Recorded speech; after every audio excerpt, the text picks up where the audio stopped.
and then tried to imagine how would this game have developed in the 21st century if that had become the national pastime. That's what you're watching right now, is the answer to that very question. So here comes the founder of Townball, his son, Chuck Jones, pitching to him. Let's go. Beautiful bunt. Is he going to catch it? No, he's not. All right, Felipe's home, easy. Jacob's got 3. Matthew throws it back in. Chuck's got it. Jacob stole 2 and 3 on that. Beautiful backup peg. Excuse me, backup tip. Foul tip to the back. That was a legal hit, ladies and gentlemen. In Townball, you really get to open your mind and hit anywhere you want. That almost hit the cameraman, actually. You doing okay there, Frank? We almost got him out there. All right, we got Tim Roberts up to bat. First pitch from Chuck. No strike because he didn't swing on that. So this game really rewards you having a good eye as a batter. And he steals first because he's not looking. Beautiful, beautiful. But yeah, let me explain that strike thing just there. So it's only a strike in Townball if 2 things are present. The catcher maintains possession of the ball caught in the air with no prior touching on the ground, and the batter actually makes an attempt to swing at the ball.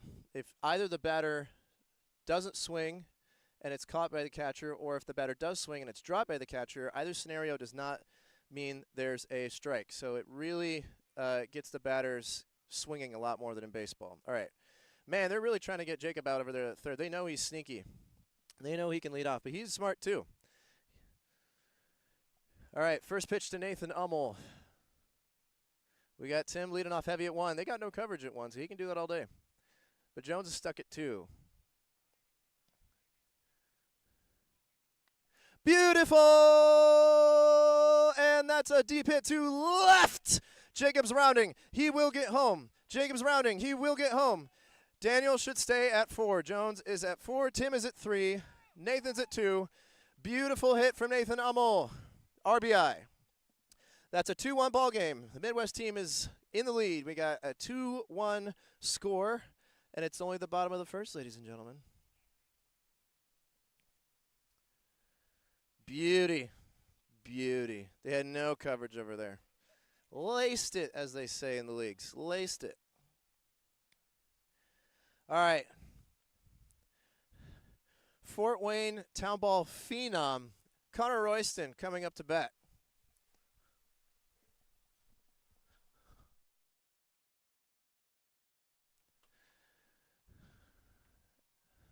Fake throw to third. He pitches. Oh, will Matthew catch that? Will Matthew catch that? And he caught it. And he's done. 1 out. Good catch by Matthew Birch, coming in clutch. Today is actually Matthew's first Townball game he's ever played in his life, so that was actually quite amazing right there. But that was a good run from the Midwest All-Star team. They are now in the lead 2-1. It's a tight ball game, ladies and gentlemen. Excuse me, I got to pull this mic away so I can have a quick cough. All right, all done.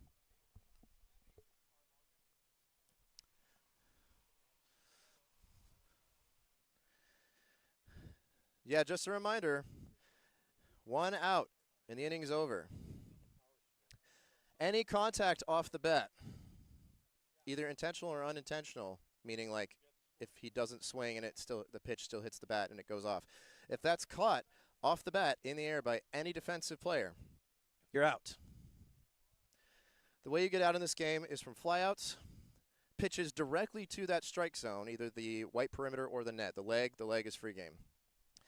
Those are ways you can get out, and then the other ways, of course, are any contact of that ball on your body when you are not on stake or you're not in the batter's box. So like that play that we had at fourth last inning where they tagged the guy out. He was off the base, hit a ball trick, didn't know the ball was there. That was a great run. Great little run there. Both teams having decent hits to left field without some coverage there. So let's see if they can read the room a little bit and compensate on that. So far on the lineup, we've got some decent right-handed pull hitters. Another cough.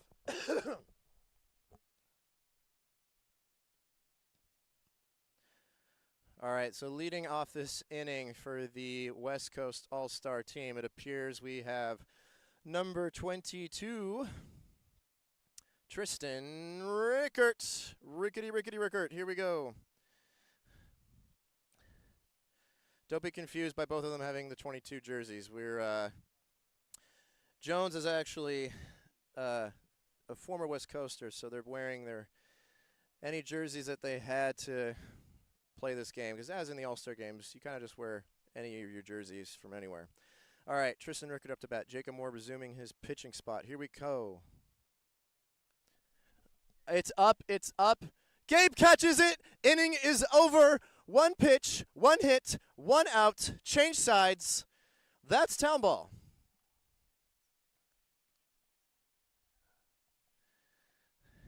Quicker than you can say Bob's your uncle.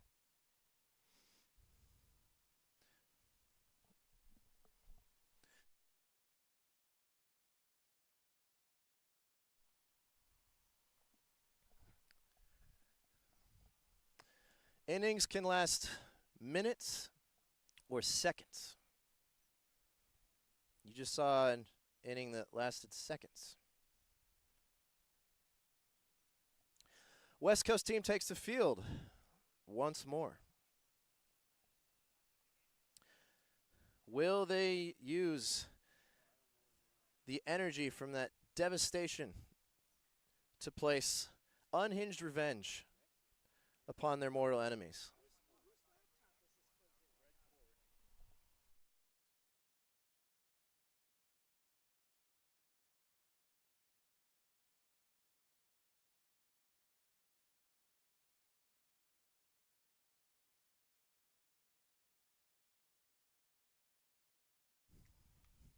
Folks, if you're just tuning in, this is 21st Century Townball. This is a game adapted from an 1858 style of play from Massachusetts. This is the Midwest All-Star team versus the West Coast All-Star team, the first series of its kind. This is game one. We have 3 games today. Score is 2-1. Midwest team is up. Andrew Albertson leading off this inning. Chuck Jones pitching. Here we go. Oh, beautiful! Missed by the pitcher, missed by the center fielder, and Andrew has got 3. Will he take 4? He's going to take 4. He's going to take 4. That's a quadruple. That is a quadruple. That's a 4-base advancement off of maybe a 110-foot grounder to center field with 2 men covering. In this game, you capitalize on the errors.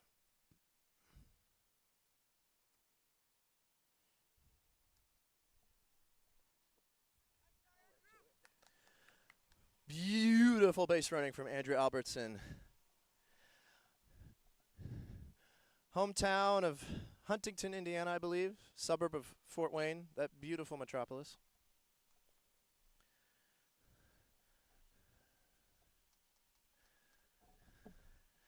Could be an easy RBI for Gabe Kottkamp here up to bat. Here we go. First pitch to Gabe. Chuck Jones looking at his options.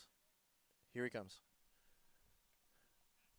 That's back behind to the backup catcher. Matthews going for that. And Andrew's got easy home. Does he get there? He gets there. Gabe's got 3. Pass the ball to mid-right. Gabe's got a 3 off of that. They tried to get Andrew out at 5, and they missed, but they didn't chase it hard enough once it passed. So Gabe just kept on rolling. Rolling, rolling, rolling on the railroad.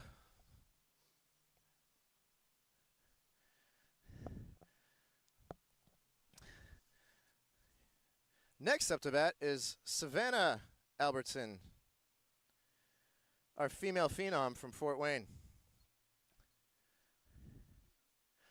On every first pitch of a new batter, the pitcher has to ask if the batter is ready.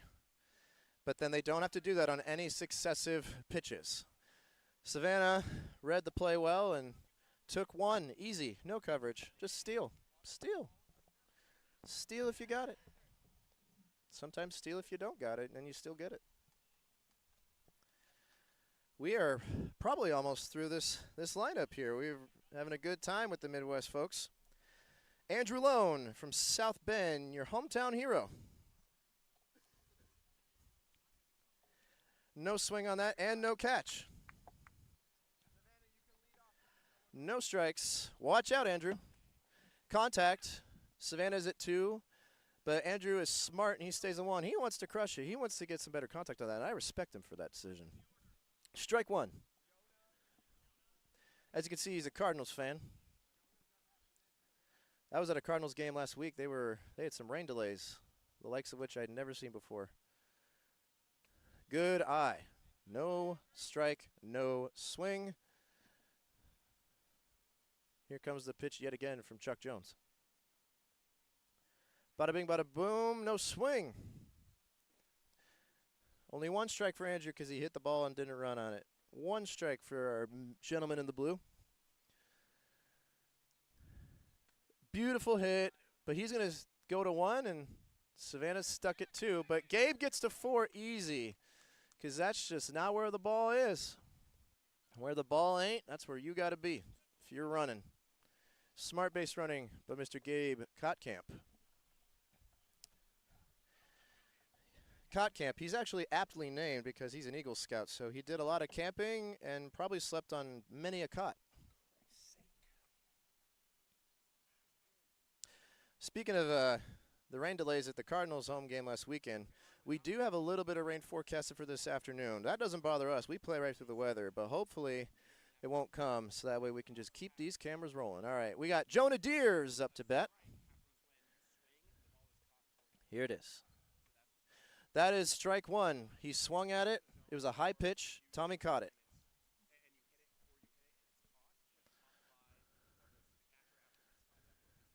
Here's another one. Good job. No swing.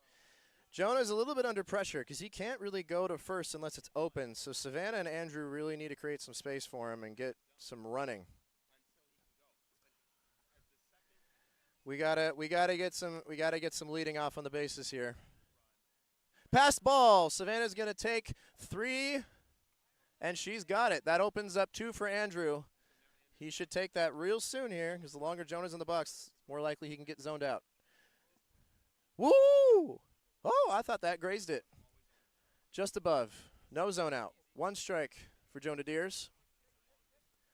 Pass ball. Andrew's got 2. Jonah's got 1. Beautiful. They're alive. They are in this game. And now, Jones. Daniel Jones at his second at-bat. Looks like we're back at the top of the order. Wonderful thing about Townball is that with each successive round of the batting order, you need not keep to the same order you had in the prior lineup, which is amazing in situations like this where you got your bases loaded. Let's say you started off your first lineup with your fast guys and not your hitter guys. Well, you're not obligated to keep them in the front of the lineup on the second round, so you can get your pull hitter up to start while you got your bases loaded, which is a very opportune scenario for the Midwest team right now. Daniel Jones, the Jones and Jones face-off. Chuck Jones pitching to his father, his progenitor.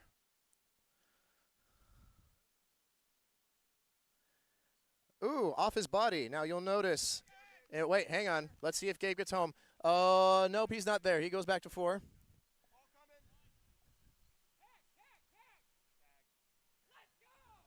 They tagged him out at 4. He couldn't get back in time. They threw it back. Daniel Beals tagged Gabe out at 4. The inning's over. That was close.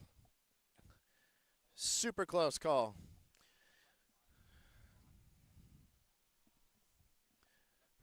I don't know if there were any runs advanced on that one. It was close, though.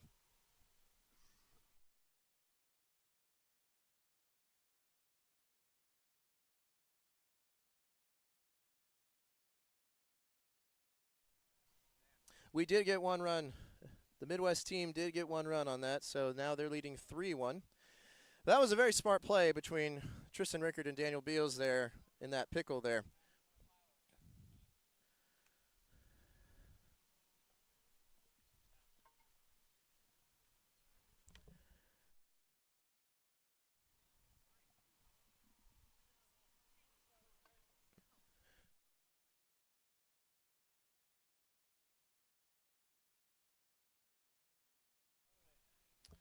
Yeah, that third run was from Andrew Albertson.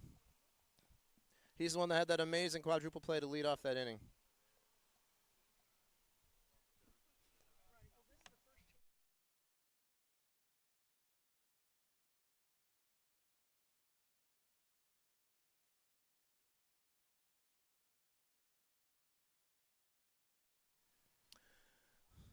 Midwest team taking the field once more. If you're just now tuning into this, this is the first of its kind Midwest All-Stars versus West Coast All-Star Townball series in South Bend, Indiana. This is the first time these groups are meeting each other and playing in real life. The Midwest team is up 3-1. This game isn't so much about the innings as much as it is about the runs. First pitch. Good eye. This is Jacob Moore pitching to his younger brother Nathan Moore. And now he's faking him out like he's going to steal. Wild pitch. I hope Felipe catches that, and he does. He doesn't bait Nathan to steal first base. You can steal first base in this game after having one pitch pitched at you. Nathan has no strikes. Here's the ball. Low, off the leg. He could steal, but he kind of wants to hit. I think he really wants to hit. Nathan Moore is really a comeback player. About a year ago, he completely tore his ACL in his left leg playing summer basketball. What a shame. He got surgery, but he's been clear for sports since the late winter, so I think he should be good. We got some real outside shots from Jacob Moore there. Wonder if he's trying to bait Nathan's bat. Down the middle this time. Strike one. Swung, caught in the air. Gabe faking a missed ball to bait Nathan to steal so he can throw him out. Didn't work. Nathan's smart. Strike one for Nathan. Zone out. Brother on brother. Zone out. Fraternal in every sense. Fraternal fury, that one. Zone out right in the center of the zone. Nathan's going to want to come back and smack it next time.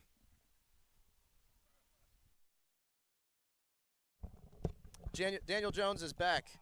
What do you got? What do you got, Jones? Hey guys. So yeah, score's 3-1, as I'm sure you guys know. You've been in the field the last few innings, Jones. What does it feel like out there? Well, it feels good. I mean, it feels like the fact that they have less players is really to our advantage at this point. I'm surprised how well we're hitting, especially off Chuck Jones, my son. Yeah. He's a seasoned pitcher, but I'm pleasantly surprised. Looks like I'm up. Felipe thinks he's up, and I'm up first, so I better get back. Okay. Thanks, Jones.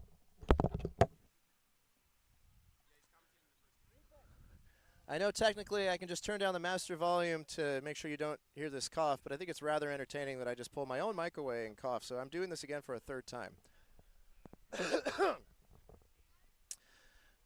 It's a hard job, this talking business. You got to clear your throat every once in a while.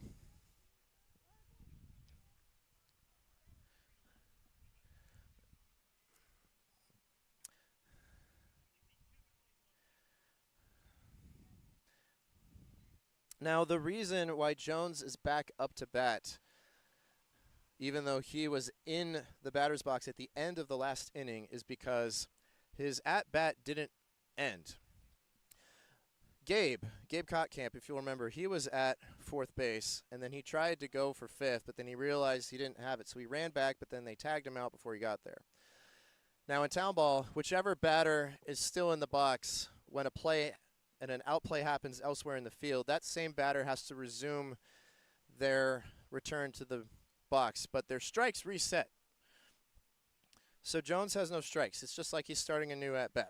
Now, the only exception to this, of course, is if while a batter is stepping up to start their plate appearance and has not been pitched to yet, and then an outplay happens in the field, then on the next successive inning, they can still put anyone up to bat, but that's not the case here because Jones was pitched to at least a couple times. Because remember, the ball is never dead, so outplays can happen while people are walking up to their plate appearance. Here's the first pitch. That is a strike. High pitch from Chuck Jones. Daniel Jones took the bait on that, and Tommy's right there to catch it. One strike for Daniel Jones. Beautiful. All right, single. Good stop. Good stop by Jack Chandler over there in center field. Now, Jack Chandler, number 2, He's got some years on his side with Townball. He's been playing in Newburgh, Oregon for the West Coast League out there for, let's see, about 3 or 4 years. And before that, he played in high school at one of the schools that Daniel Jones taught at. After Daniel Jones taught in Fresno for several years and created Townball with his students, he then moved up to the Portland area. About half of these other West Coast teams are his former students from his era teaching in Portland. But we've got another batter. Let's watch. All right, contact on that. That's strike one for Felipe Seams. Contact that did not lead to an out. Felipe Seams, strike one, but Jones advanced to 2, so first base is open now if Felipe wants to steal. Fake balk to second. Next pitch. Oh, 2 strikes, Felipe. He's got to steal. That's 3. No, he's out. He's out. Yeah, so 3 swinging strikes is out immediately. The only time when you can have a 3rd strike and still advance to first is if you had contact on the bat.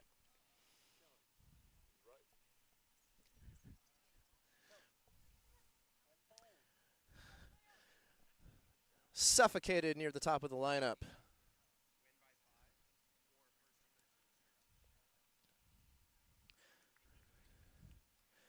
So for those just joining, I just want to give a quick overview of the main differences between 21st century Townball and baseball, in case you haven't been able to discern that from this first 20, 25 minutes here. So there are 5 bases in 21st century Townball. The infield is the shape of a square. The batter's box is a little bit in the center. You go immediately directly to your right to first base, and then you're on the side of the infield square at that point. And then you start rounding those sides of the square in a counter-clockwise fashion to the left. Second, third, fourth, fifth. The base distances increase after that. Let's see. What else we got? There's no foul territory. Any hit is legal anywhere. If you hit that physical strike zone with a pitch, the batter's out immediately. It's still 3 strikes, but if you swing and the ball is dropped, or if you don't swing at the ball and the ball is caught in the air, neither situation results in a strike. You can hit the ball and choose not to run on it. You can steal first base without having pitched the ball, without having hit the ball, excuse me. The ball is never dead, it's always live. You can steal any base at any time. You don't have to run in straight lines between the base paths. You might see some action out in the outfield. But here we go. Pitching. Strike 1, that was way outside. Jacob Moore pitching to his birth cousin, Matthew Birch. They were only born 1 day apart. Strike 2. And he's out. That's okay. This is his first game at Townball he's played in his life. So he'll get the hang of it pretty quick here. Matthew is a clutch addition to the West Coast team here, helping out their lineup. That was 2 swinging strikes. He realized he had to steal, but they had him.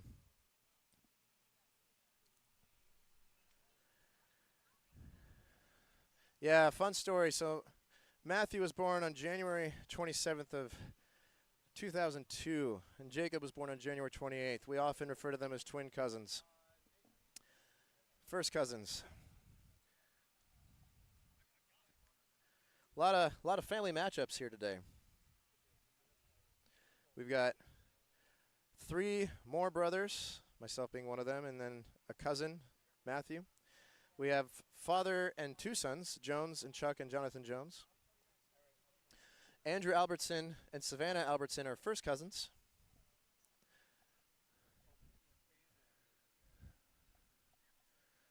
It's all in the family, ladies and gentlemen. We are family. Come on, everybody, and sing. You didn't know you were going to get some tunes today. Well, you got them. Okay, starting off this lineup, Jacob Moore batting against Chuck Jones. Facing off. And here's the wind-up. Here it comes. And he gets on first. Jacob got a nice little play to get on first base. Such a lovely day in every kind of way. Woo! Hold on to that base, son. Very good. Okay, next up to bat, Andrew Albertson. This man had a quadruple last inning, and he got home. Let's see what happens next. Here's the pitch. Whoa, that's what we call a fly? And it was dropped! He should have stayed in the box because Jacob was not running on that, although he probably could have because, again, there's only 1 out per inning. So if there's a fly, run on it. You don't have to tag up. You got nothing to lose. Jacob should have just run. Andrew could have stayed in the box. It's okay. Everybody learns their lesson.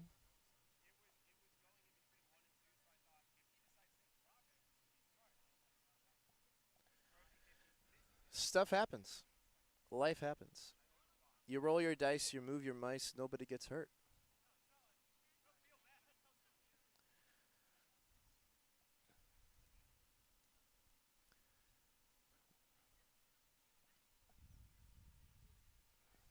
Once again, I have to cough.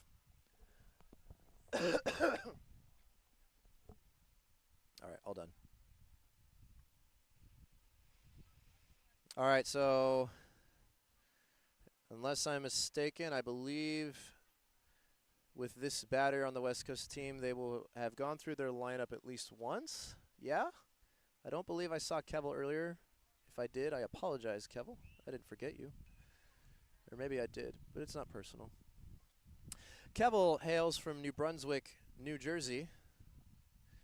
And it's funny, New Jersey is actually very aptly titled because that's actually what he's wearing right now. See what I did there? They're telling their teammate, protect the zone. Kevel has played Townball in New Jersey once before in the cold, frigid late winter in March 2023. It was a good time. I was there. He had a good run there. Here's the first pitch from Jacob Moore against Kevel. Kevel the devil. Here we go. Nothing. Good eye. No swing. Low and to the right.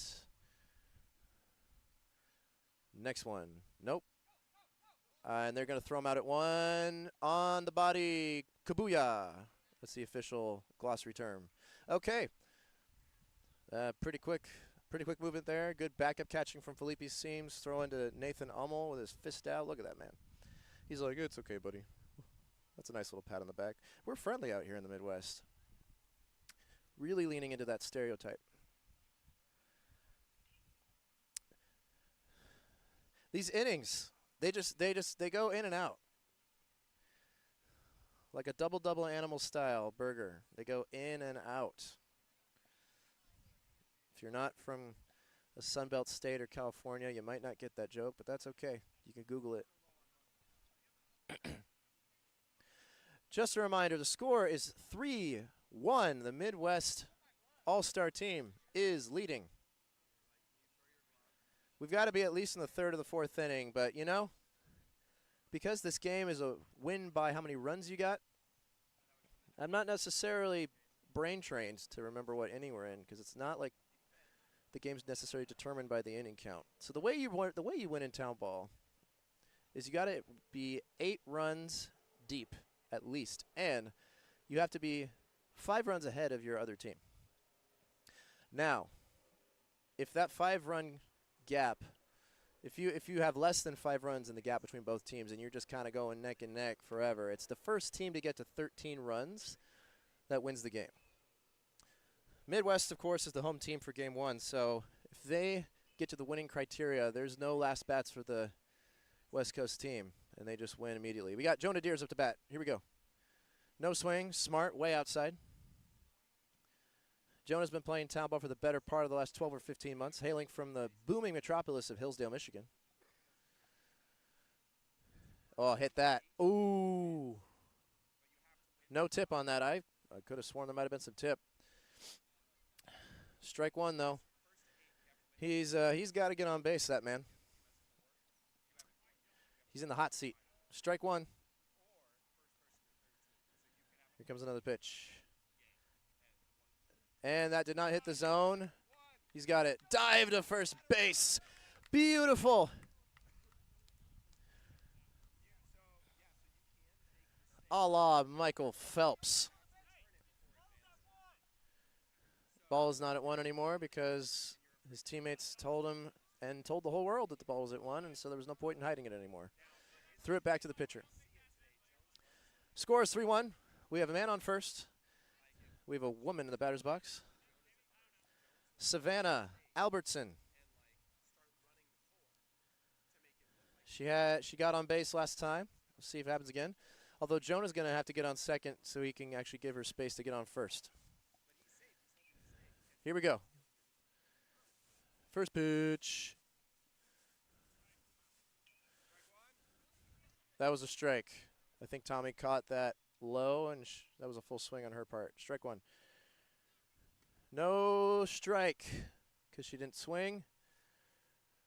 She only has one strike right now. Jonah's got to lead off and go to two.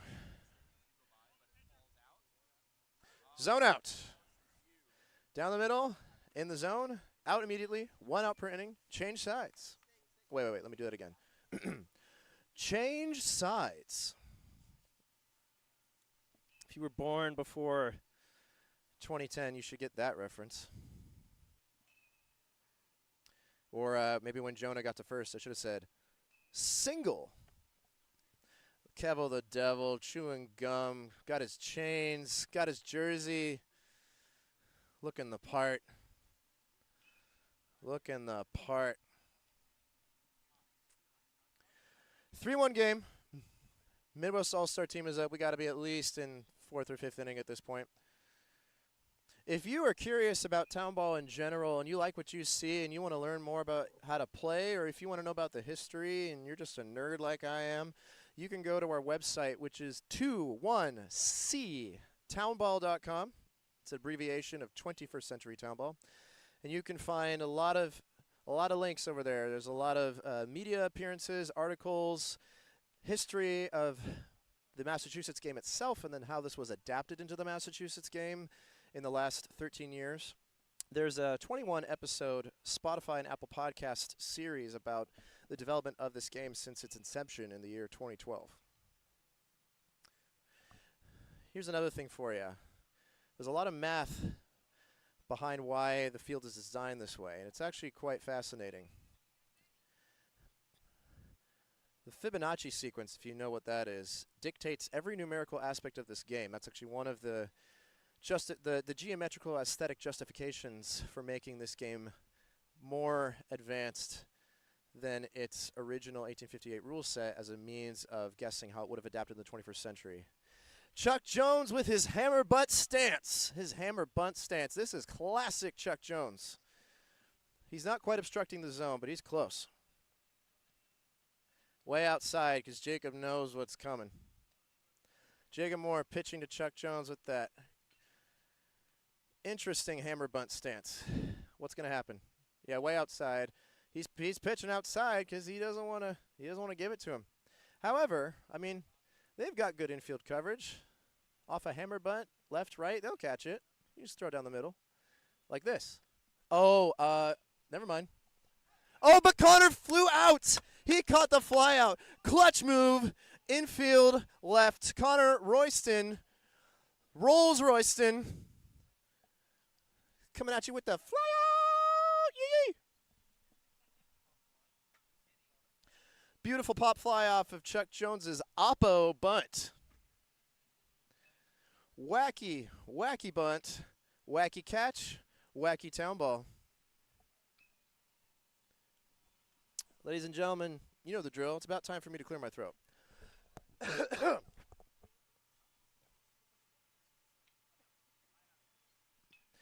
It's still a 3-1 ball game. It's still a 3-1 ball game. Bum, ba-dum, bum, bum, bum, bum. Beautiful fly out.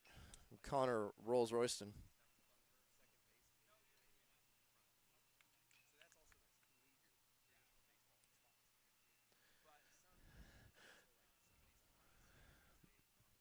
But yes, the math. So if you know what the Fibonacci sequence is, it's a sequence of numbers where each prior number in the order adds up to the next one in the order, which is then the sum of those two numbers is the next number. So 0 plus 1 is 1, 1 plus 1 is 2, 1 plus 2 is 3, 2 plus 3 is 5, 3 plus 5 is 8, 8 plus 5 is 13, 8 plus 13 is 21.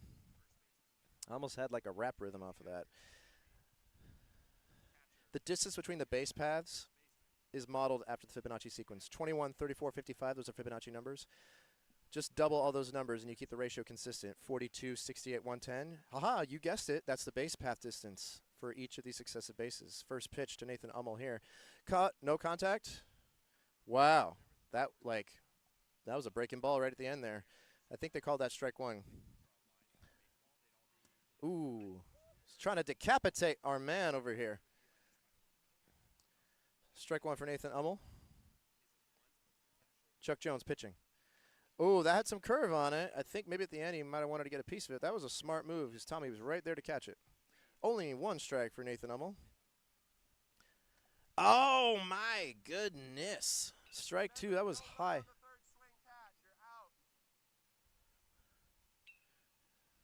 This could be deadly.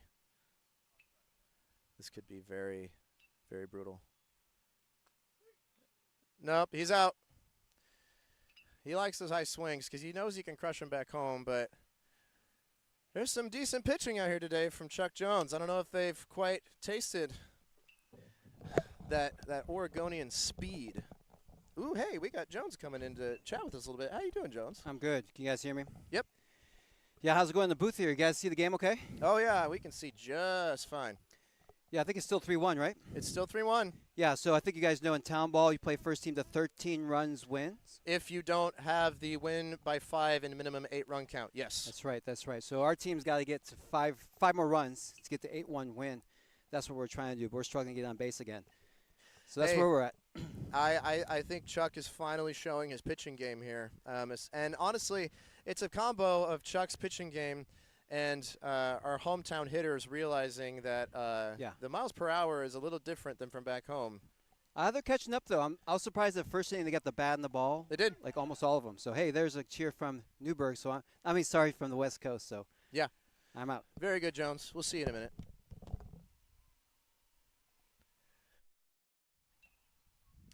So, yeah, the distance between the base paths from that batter's box to first base is 42 feet. Folks, if you know anything about baseball, you know 42 feet ain't nothing. It's 42 feet. If the pitcher is looking down to tie his shoes, you're stealing that all day. It's only 90 feet. Excuse me, it is 90 feet to first base in baseball. Just think, how many stolen bases in baseball would there be if the distance to first base in baseball was 42 feet? It would change stats overnight for the whole league. 42 feet to first base, and then you're rounding off to the left, and then it's 68 feet to second base. Okay, not so bad. But then it gets to 110 feet from second to third, and then from third to fourth, and fourth to fifth. The real magic of this game is buying your base runners time to run those last three bases, because they're just so dang long.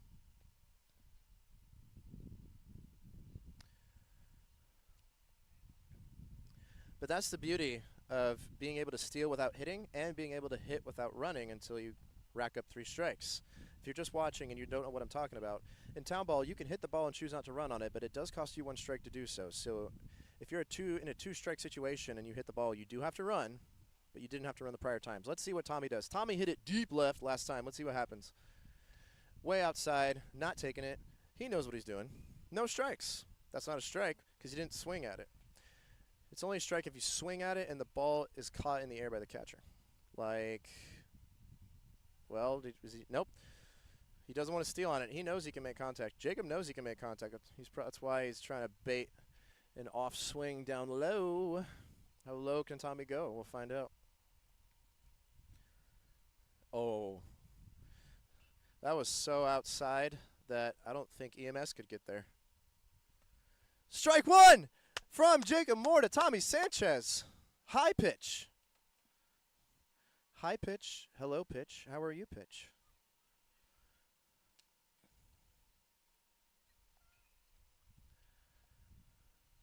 Oh, big pop fly, but nobody's there. Felipe running. Camera's not going to pick this one up. Felipe's fielding it back in, and Tommy gets what? 2 off of that? 2. That's a wonderful example of there being no foul territory in this game. He can hit it way back there, just like cricket. No foul territory.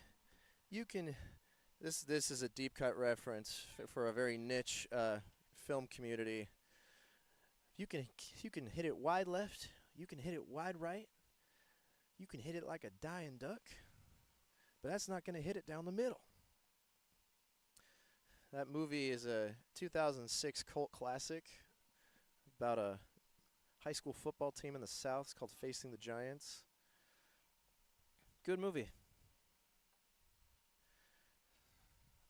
Good movie. Probably not a very high IMDb score, but good movie. Fun for the whole family. All right, Chuck Jones, the primary pitcher for the West Coast team, who's really just absolutely suffocating the Midwest team the last couple innings. He's up to bat, and they must be back at the top of their lineup because, again, like I said, you can reshuffle the order on the successive lineup. He was just up here, wasn't he? That's a strike! Strike 1. Wild pitch. That's okay. Felipe's there to catch that. Backup catchers are really the MVPs of this game. They really are. Strike 1 for Chuck Jones. Here's another pitch. Watch this. He's not going to take that one. He's looking out for Tommy at second. He's looking out at Tommy at second there. He's leading off. Here's another pitch.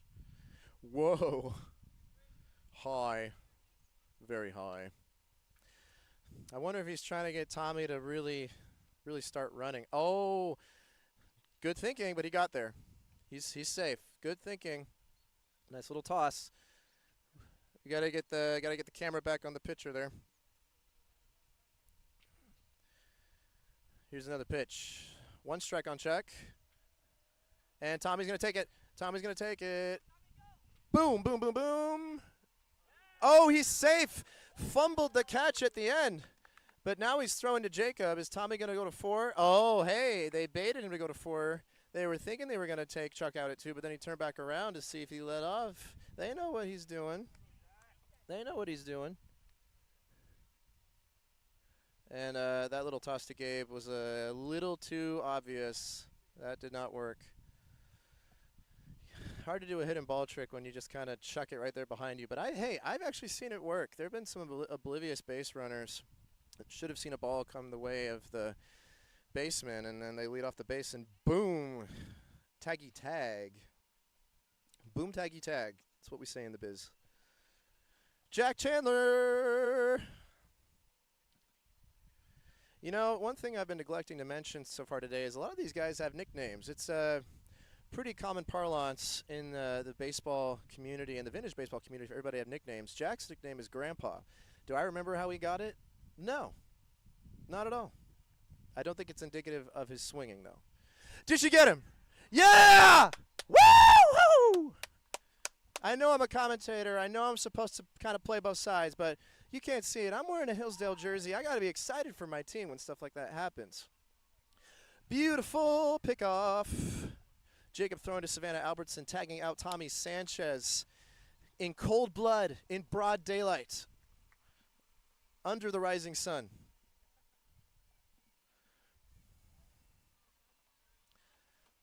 That's what we call textbook Townball. Alliteration.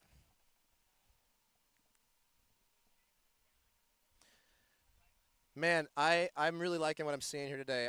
I'm happy with the competition here on both sides. It just really doesn't seem lopsided, especially from a defensive standpoint. I mean, that's been tag outs that both teams have been able to pull off the base.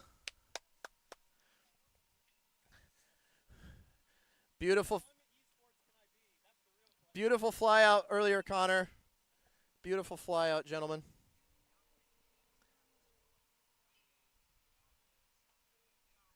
We got some spectators over in like lower back, rear right field. So they're perched. They're enjoying their time, having a great time. You know, I actually need to put in an order for some Chinese food on my phone. I meant to do that earlier. I might do that right now. Sorry, I typically don't like to be a distracted driver here, but I don't know. Maybe I'll wait till the next half inning. Connor Royston up to bat. He had that insanely beautiful fly out from earlier off of Chuck's hit. Easy first base steal. Thank you very much. Rivalry at its greatest. I will look at that, mate. We got Andrew Lamb coming up to bat. Sorry, for those watching internationally, you noticed how I quickly went from Australia to New Zealand there. It's hard. I'm an American. It's so hard to really get that distinct quality of accent different from those two. That's what happens when you watch all 20 hours of the Lord of the Rings Extended Edition bonus features. That Kiwi accent just kind of gets in you real quick like that. Great hitch. I can't speak. Great hit. Connor's got two. Easy. Connor's got two. Andrew's got one. Tim is up to bat. Now, will he get it done? Let's go. He's wearing a Hillsdale jersey, but he's got a Rangers hat on. That's because Tim is originally from Texas. I had a Cardinals jersey that, Midwest-themed jersey I thought he could wear, but then he reminded me of his Texas heritage. He said, not on my life am I wearing a Cardinals jersey.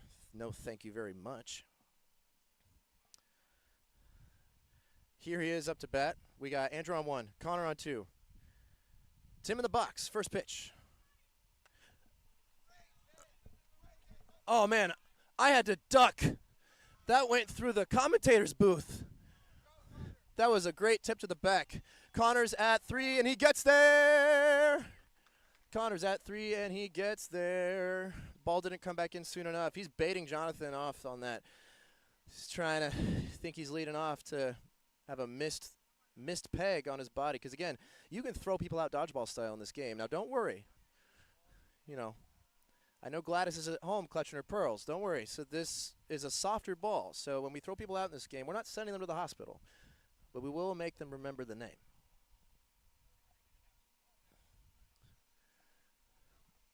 Connor at three.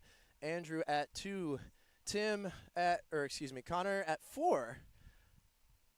Andrew at three. Tim at two. Gabe, what it gonna be?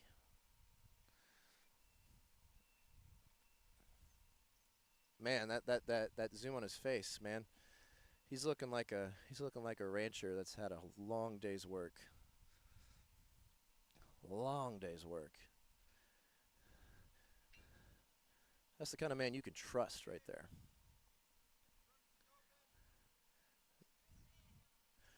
First is open. All their bases are locked in. Jonathan finally let go of the ball at four. Oh, well, they're throwing it back. Are they just – we're playing catch over there. What's going on? Gabe can't even steal yet. Yeah, so the reason why Gabe's just standing like that is Chuck can't even pitch at him until Gabe is verbally consented to be ready for the first pitch, which he's now done. Pitch is coming. Beautiful, and is Tommy going to catch it? Tommy caught it. Dang. Oh, the pain. The sting. The ice in his veins, that one. Tommy san chess with that kind of strategy. That's why we have backup catchers, ladies and gentlemen. It's a no foul territory game. Any ball hit anywhere is live and legal. So, once again, the Midwest All-Stars take the field. It's been a bit of a stalemate of a game in terms of runs so far, but that's really because both teams have amped up their defense quite a bit on each side, both from a pitching standpoint, both from a tagging out standpoint, some hidden ball tricks. This is really some top-tier Townball defense.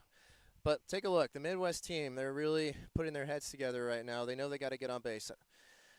Having played with them for a few years, my guess is that they're probably going to want to just have a lot of small ball and put some pressure on the bases. That's what I'm guessing.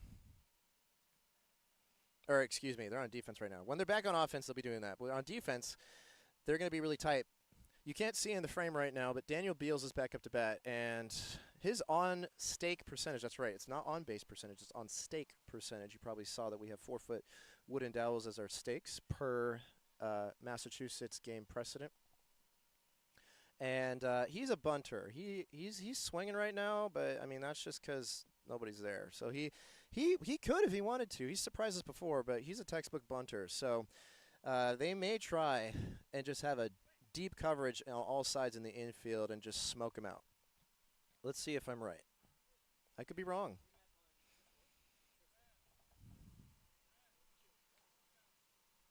There.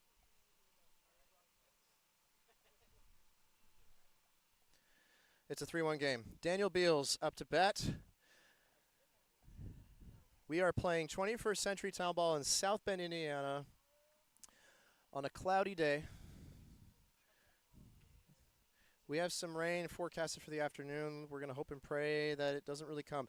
It's probably not going to really be here for this first game. Knock on wood or whatever else is nearby. Here's the pitch. Nothing in the dirt, but we got a backup catcher to stop it.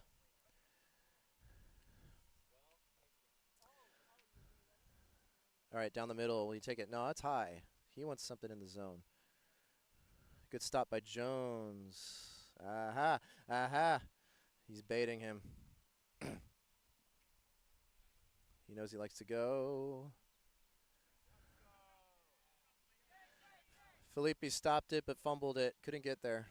Beals is at 1. Once again, the man has a wonderful on-stake percentage average. You can be a bunter in this game and be one of the best freaking players on the team. This game is a lot more about the base running. You can still hit and swing for the fences if you want. But it's with only 1 out and 440 feet of running until you get 1 run. It's a lot of value on that base running. So Jonathan Jones up to bat. Here we go. Down the middle. Tag out! Tag out! Quick defense. Let's go. Caught him looking. Caught him running. Caught him in the middle, as so many pop songs like to reference. Spider web and I'm caught in the middle.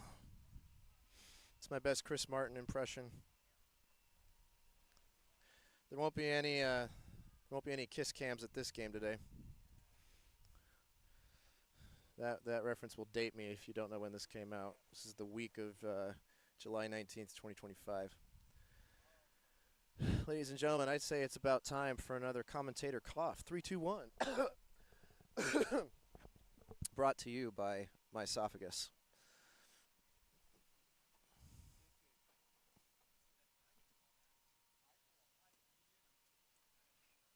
It's so tight.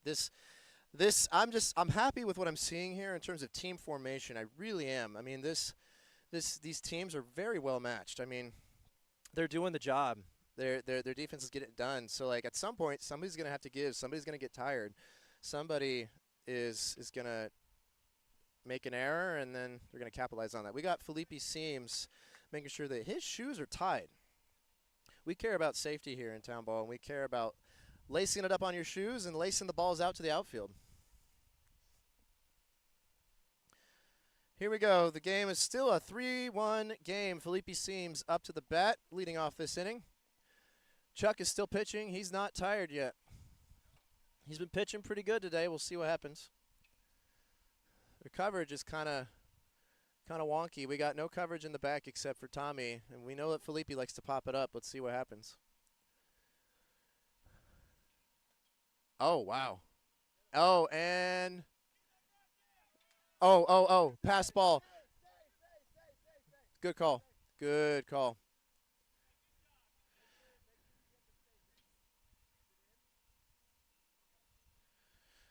Missed peg at 1. Way pass ball over to right, but by the time he got the stake back in the ground, which is what you have to do before you advance to the next stake, Jacob, the co-captain, is telling him, hey, stay, don't go for it, which was a smart move. If you just tuned in and you're like, why did he do that? Why did he do that? In Townball, you can steal first base as long as you've had your first pitch pitched to you, which is a mid to low level batter's dream. Get out of that box and start running. We got Jacob up to the plate. He can hit, he can run, he can do everything. Face off. Chuck to Jacob. Jacob to Chuck. Contact, but Felipe will take that way over. Felipe gets to 3. Jacob could probably still get to 2. He's got it. Is he baiting him? No, he knows to throw it to the pitcher. He's smart. But Jacob will get an easy 2 on that. He's just got to wait until another pitch comes for the next batter. He knows he's got it. Felipe's at 3. We have a man on 3. Oh, man. Great timing to bring a clutch hitter like Daniel Jones up to bat to try and scoop an RBI for Felipe. I've seen it before. We might see it again. 3-1 ball game. I really want to start saying some different numbers here. We might do that here in a second. Felipe's only 2 bases away. And will Jacob get out?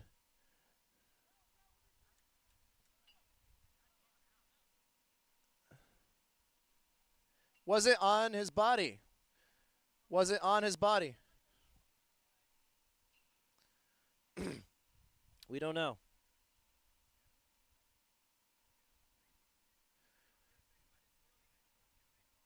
They're still arguing it. Felipe took 4th base in case he got there fair. So the thing they're wondering right now is, did the ball hit Jacob's body? Because that's really the only thing that matters. Kevel the Devil at second. He doesn't have to like touch the stake with the ball. He doesn't have to do any of that. The out has to happen on Jacob's body. It has to be a tag out or throwing it dodgeball style and pegging him.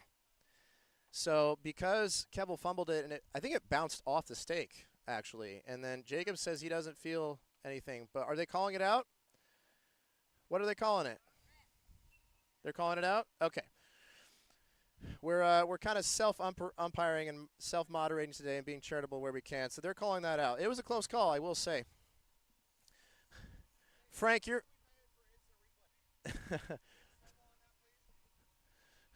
Frank, what'd you see on that? You looked like it hit him? Yeah, our cameraman is saying it looks like it hit him. Close call, though. Really, really close call. And by the way, there is one scenario in which if the ball did touch the stake in front of the batter, they're forced out. That's when the batter has 2 strikes and then hits the ball, like I said earlier, so he's compelled to run, unlike the other times in which he could have hit the ball and not run on it and just get a strike. No. And then when you get to first, if the ball touches the stake before you, after your 3rd strike hit or running there, you are forced out. That's the only time in which a ball touching the stake actually leads to an out. Every other instance, though, that's not how you get the out. It has to be on their body if it's a base runner. And that was a close one to call. They're just they're giving that one to the West Coast team. That's all right. We're back to it. Jacob's pitching. Jonathan Jones, JoJo JJ the jet plane, up to bat. Oh my gosh! I don't think anyone's there. Wow. Oh, first is barely in. It's still up. It's still up. They're going to – oh. Mallet? Okay. Nathan almost just being cheeky over there. So what happened was after Jonathan ran, the stake did tip over a little bit, but it didn't fall. If the stake fell, Jonathan would have to go back and restake it before advancing to second. He didn't have to do that. But then Nathan was being just a little cheeky boy right there and pushing the stake down on the ground, but he's like, I'm just kidding, I'll put it back up. So because, base runners are passing by these stakes all throughout the game, and, they got to tap the stake as they go along, and sometimes when they, a stake is your final destination and not just a passing stake, you might be sliding in, you can pull it out of the ground and restake it as long as you put it in before you advance to the next stake. So these things get loose. These things do get loose after a while. But this is nice, wonderful Michiana wet ground. We thank the Great Lakes and God Almighty for wet ground to keep our stakes in. We played on dry ground before, and that's a nightmare because stakes are falling all the time, but not today. We just took a mallet to that guy, and that stake's back in the ground. Tristan Rickert up to bat. We got a man on 2. Jonathan Jones on 2. Looks like the ball was with their second baseman hiding out there, and they fielded it back in. That ball bounced before Jones caught it, so that's not a strike. It would have been if Jones caught it in the air. Here's the next pitch. Off Tristan's body. So in Townball, if you're hit by the pitch, we actually don't walk you. Which means, like, if it's coming at you, you should kind of just get out of the way. That's a strike because he's not running on that. That's 1 strike for Tristan. So what counts as being safe in the box is if any part of your body is in the box, which includes your whole body being out but your bat touching the box, all right? That's the wildest pitch I've ever seen, if there ever was one. No offense to Jacob. I'm just calling it like I see it.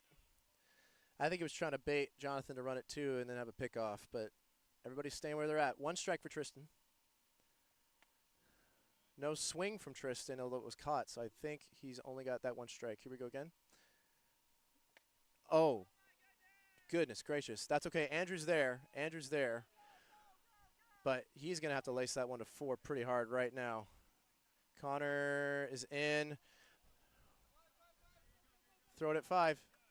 That ball was probably supposed to get thrown harder back in, but that's okay. Hey, though, we have a scoring change. That's a 3-2 game. West Coast team got a run. Excellent base running by Jonathan Jones. And that was an excellent hit from Tristan. We got to give credit where credit's due. Beautiful left field hit. Andrew off in left field almost had that, fumbled it, and then had to keep chasing it. That gave Jonathan just enough time to get all the way from 2nd to 5th. That's a triple from Tristan Rickert for himself and for Jonathan. A lot of base running there. They finally got another run back. Here we go. Nathan Moore up to bat. Jacob Moore pitching. Fraternal Fury, Episode 2.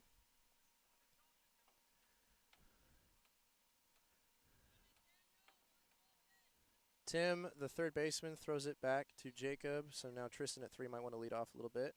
We'll see what happens. Nathan is in the box. Is he going to bunt? Is he going to swing? Is he going to steal? All right. He has said he's ready, so now he's going to throw the first pitch. Here we go. Strike 1 for Nathan. Man, I don't think I've seen more swinging strikes thrown by Jacob than today. This is quite good. Quite good. Strike 1 for Nathan. Strike 2 for Nathan. He's got to steal. He's got to get on. He's in trouble. Throw him out. Throw him out. All right, he got there.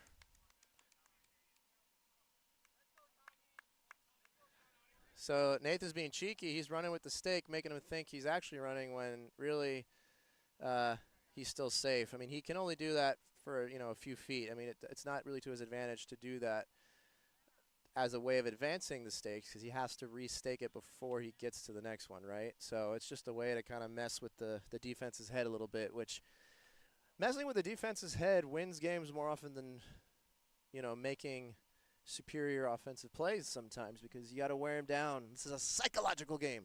Psychological game. Get in their head or you'll be dead, as I always say. Tommy Sanchez up to bat. Last time he had a left hanger because, honestly, that's just where he likes to hit it. They didn't have coverage there. I think they might now. I think they learned their lesson. Let's see what happens. Wide out to the right. Nathan's going to 2. Nathan's on 2. Tommy has no strikes. Here comes the pitch. That's a strike 1. Tim probably should have played a little closer to the base so he could have gotten Tristan out, but that's okay.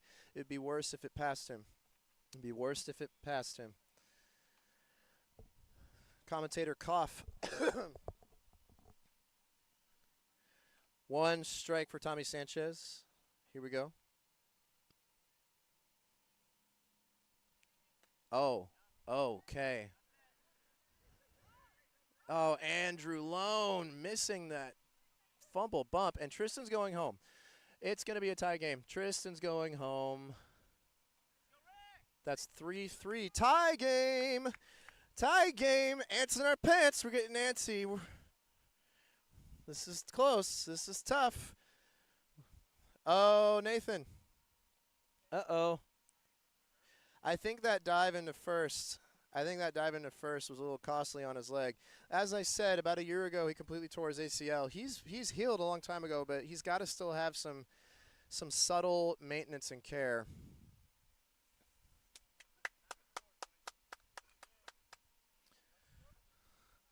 So I think he's sitting out for a little bit.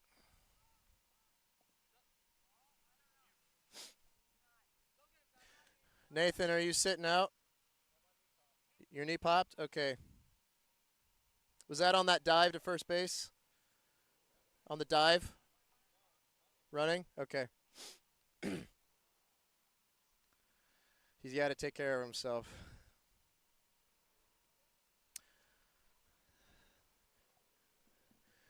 The only thing we want to pop is the weasel. We don't want anybody popping no knees. Anyways, it's a 3-3 ball game, though. We're tied. Tie game. Tommy Sanchez on 2. We got Jonathan Jones at 3. So we got men on 2 and 3. Jack Chandler up to bat. Jack has been known to get some contact out there.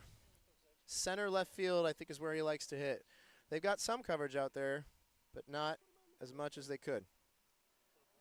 We might see an RBI, we might not. First pitch. Oh, a bunt? That's pitched wide outside. Oh, missed. And Jonathan is going to take 4? No.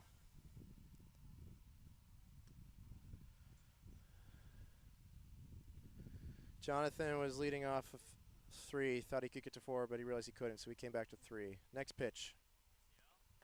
And that's a tip high. That's a tie tip through the commentator booth once again.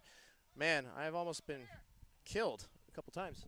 Thrown back in, and then Jonathan does get to 4, but not to 5. That was a smart throw back in by Felipe, throwing it closer to 5 so that Jonathan didn't feel like he could steal home. 5 is home, by the way. Home is not where you start. This batting path, this base running path is like a spiral with corners going from inside to outside. Here we go. Jack has 1 strike. Now he has 2 strikes. 1 strike because he didn't hit the ball, or because he didn't run on that hit, and 2nd strike because it was a swinging strike. One more. And caught by Felipe Seams. Yeah! Fly out. Baby, what it do?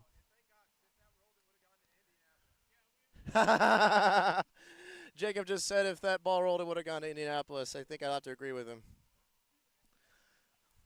Truer words have never been spoken. It's a 3-3 game. The criteria for winning a game of Townball is you have to have at least 8 runs and be ahead of the other team by 5 runs.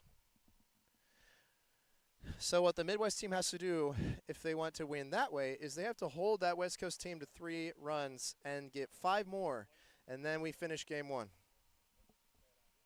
Hey, Jacob, during offense, has the team been making their orders for the Chinese food? Tell them to do that.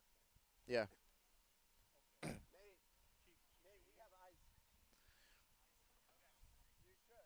I'm going to do that right now.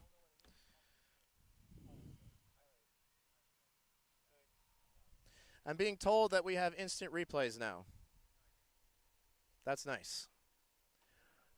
Kelly and Frank from Go Live Sportscast, we're forever indebted to their service today for filming our games.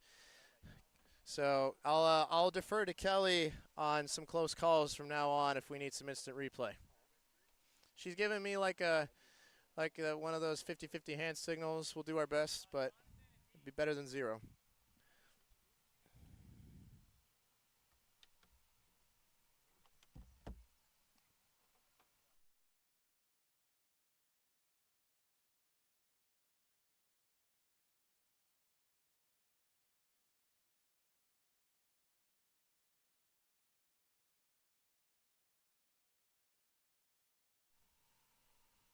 All right, it is a 3-3 game. They're resetting on the field. We got the Midwest team up to bat. Jonah Deers is up there right now.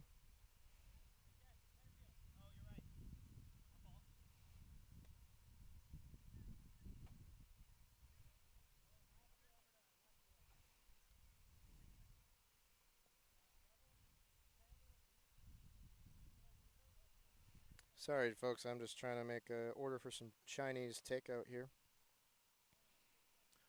Little patience for us commentators here. Let's see, where is that menu?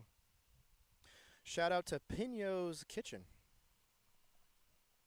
We've been doing order by text today. I'll take a break here to say what's going on because we got some action coming up here. Jonah Deere's leading off this round. That's good. Oh, he made it. He made it. He probably should have ran earlier on that, but he made it. That was a close call. You got to take risks in Townball sometimes because, honestly, everybody has errors, and you got to capitalize on them when they happen. And so Jonah's got it. He's on first.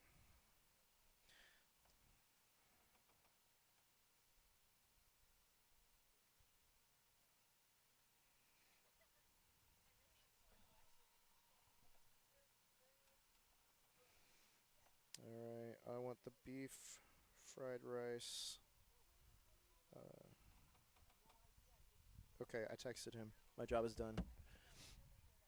Pino's Kitchen, if you're watching, I just put in my order. We thank you for your service. All right, pitch to Savannah. Oh, she wants to steal, but Jonah's still there. He's got to get out of there. He's got to make some room. He's got to get to second if Savannah wants to steal. No strike on that, though.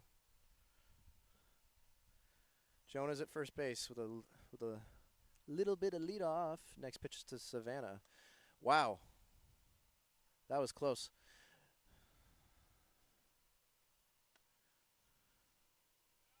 Good pitching here. Savannah can put the bat on the ball. Jonah's got to steal. That's one strike.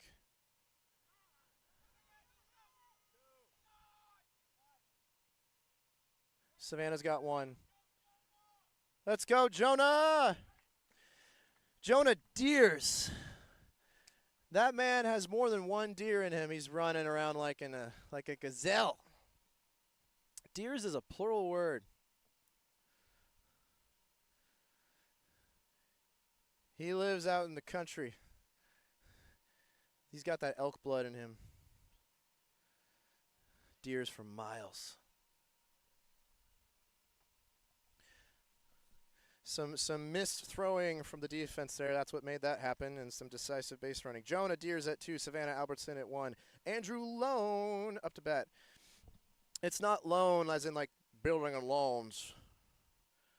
Mr. Potter, not that kind of loan. L-O-W-N. It's like lawn, but the A is an O. Andrew Lone up to bat. Chuck is watching those guys on the bases.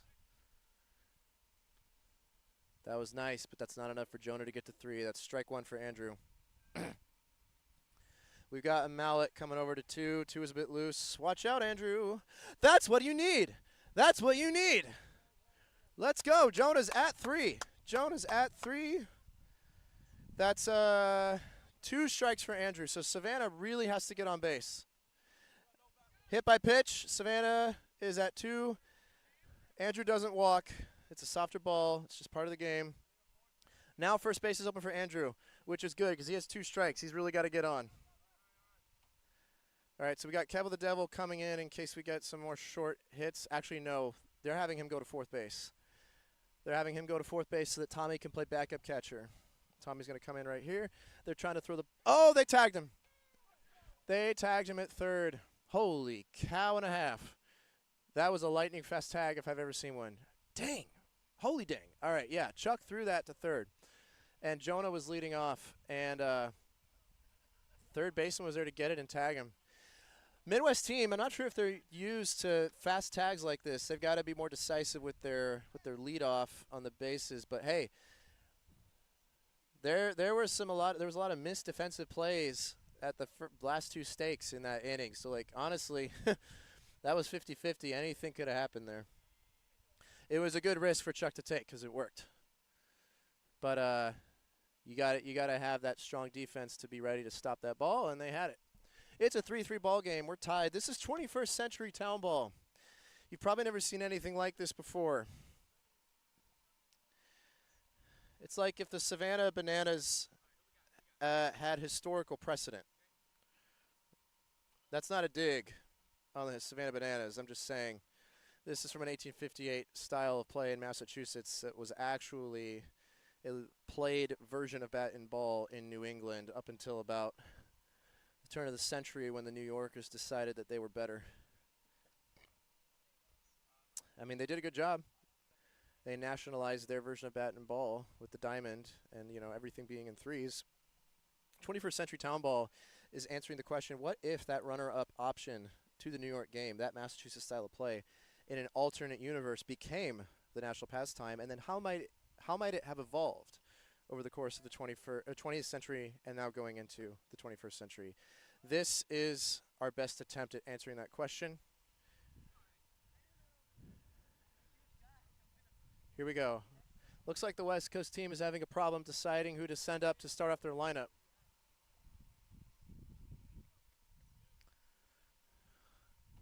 Not sure who they're waiting on.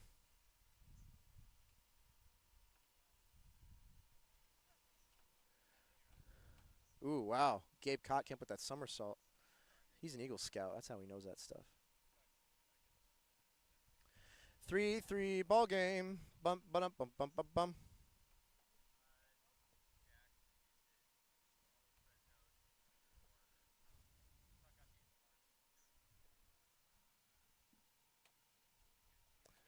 Alrighty.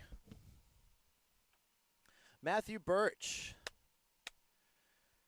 Matthew Birch, recently from Fontana, California. He lives in Fort Wayne, Indiana now, but he's a West Coaster for sure through and through. First pitch.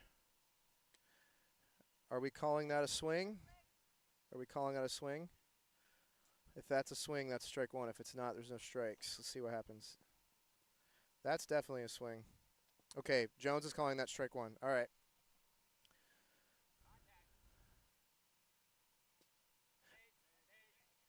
It's the base of the zone. It's not the square, so he's good. He's legal. Only one strike for Matthew Birch. Don't swing at that. Smart. Yeah, way outside. One strike for Matthew Birch. 3-3 game. Didn't swing at that. He knows not to swing at those outside ones. That's good.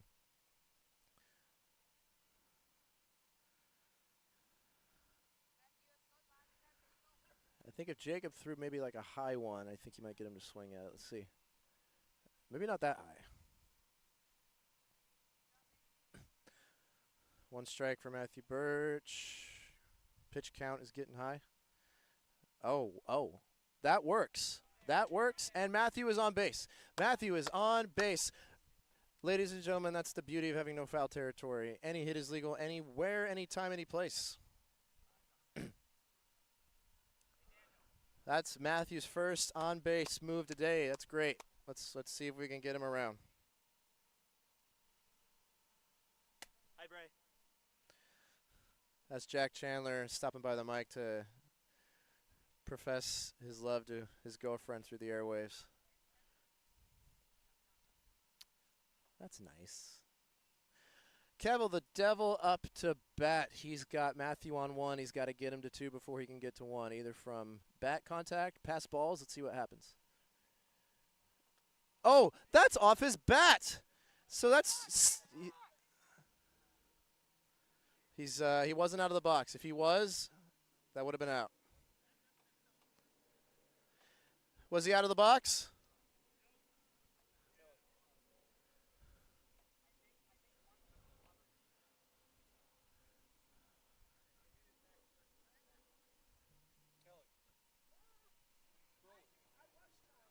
Let's see if he was out of the box. It's hard to tell because the paint on the box is not the most visible outline from the square, but we're saying, based on how everybody's walking off the field, they're calling that out. It looks like he was out of the box. They were trying to yell at him, stay in the box, but I guess he didn't hear.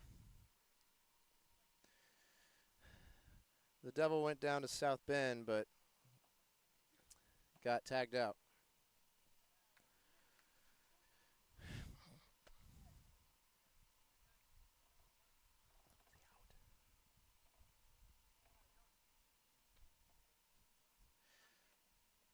Great play there.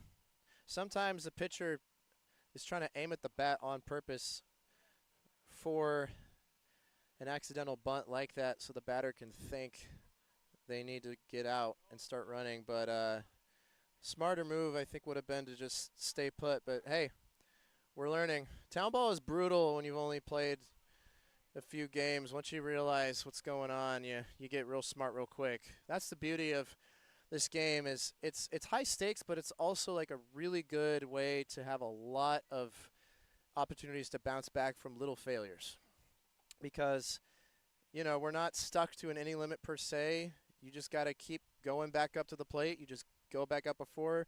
Innings can only last seconds, Cavill, he got out off of that tag out of the box, but like Chuck could zone out this guy real quick and, then it won't feel like there was much of a loss there. They'll get right back out, and they'll just get that energy back. Unlike, with baseball, you got to wait for 3 whole outs to try and, bring your revenge back out on the offense. So, there's nothing like getting out at the plate one way or another, especially getting zoned out, especially if you didn't swing. And it's brutal. There's nothing like it. But if your defense turns around real quick, you can have the satisfaction of getting right back out there on the field. So that is nice. That is nice, but we'll see. We shall see.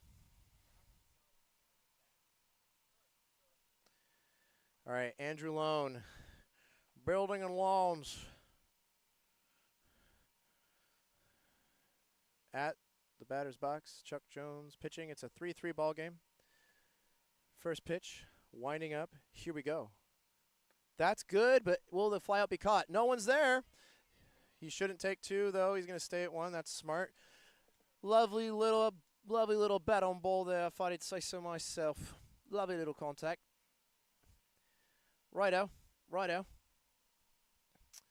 More of that, please. More of that, please.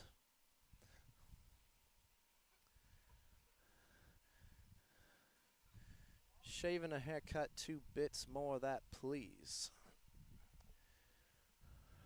Andrew Lone on first base. They're second baseman and pitcher. I think they're just playing back and forth to get some familiarity with the ball. Cavill doesn't have a glove. What's going on? He's barehanded it. Okay. To each their own.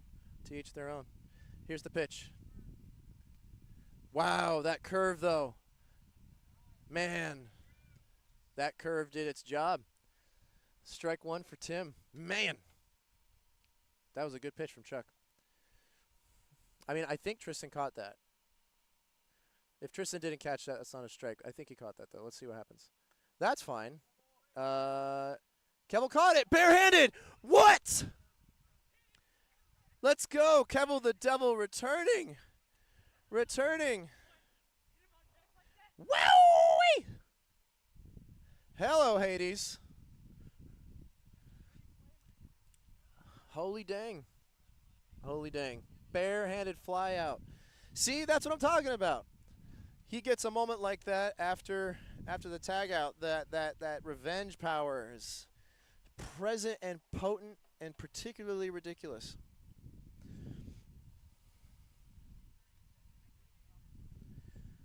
Man, like I said, well matched teams. Okay, the Midwest All-Star team. I think they're getting impatient. They gotta get some runs on the board here. They gotta get this going. We're like a little bit of I don't know, 80, 90 minutes into this game, 70 minutes. They gotta close it up. Oh, I just got notified from our camera lady Kelly that Adina Jones is saying hi from Mapleton, Minnesota. Adina, wife of Daniel, mother of Chuck and Jonathan. She even made this custom vintage Hillsdale All-Star hat that I'm wearing. You'll have to see it later. Here's the first pitch. They're calling that a strike because he put his bat up to bunt, and it was caught by Jones. Strike 1. No strike on that. But yes, from the Jones family in Minnesota, our heart goes out to you. Strike 1 to Daniel Beals. Let's see what happens. Good duck on his part. No strike. No bat on ball there. No strike on that one. And he's running. Will he get it? He got it. If your timing is right, almost anybody can steal first.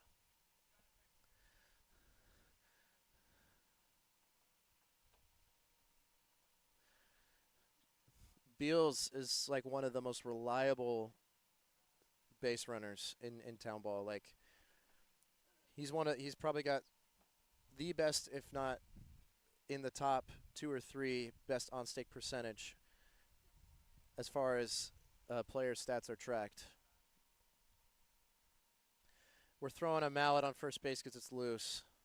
It's in the stake is solidly in the ground now. We got Daniel Beals at 1. Jonathan Jones up to bat. He asks if he's ready. He is. First pitch.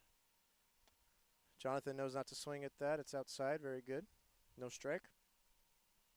And we're trying to play at 1, but Beals is smart.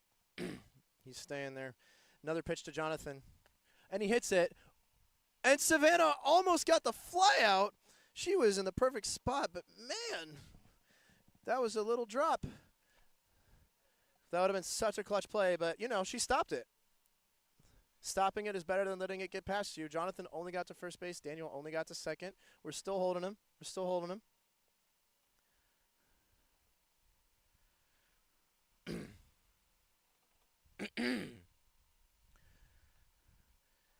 You know, sometimes in the outfield with all these bunters, it's hard to actually get some action on the ball. So it's nice that, you know, they're getting their reps in with trying to put some glove on some ball and get used to that out there. We might see that again. Chuck is known to either bunt or swing out there. He likes to surprise in that way. We'll see what happens. 3-3 ball game. It's tied. Ladies and gentlemen, I have no idea what inning we're in. You'll just have to bear with us. Chuck Jones. Pitch is wide. Wide is the gate. Narrow is the way that leads to life. Holy dang! That was like a reverse bunt to the back. I don't know if I've seen something like that. Holy cow. That was cool. Gee willikers, Batman. Holy motor oil. Strike 1 for Chuck Jones. He got Daniel Beals to 3 and Jonathan to 2. The 1 spot is open. Here's the pitch, and he swings and misses. That's a second strike because Jones caught that. 2 strikes down. He's either got to get on base or get some contact on there. Savannah catches, drops it, but that's okay. Daniel knows he can't get there. Chuck's going to 1, though. Chuck's going to 1. They're locked up on first, second, third base. Who are they going to put up to try and power them all through on the base paths? Who are they putting up? Who's got the bat to save them? All right, Jack. Grandpa Chandler. As we said before, ladies, Jack's taken. I'm sorry. He said it himself just a few minutes ago.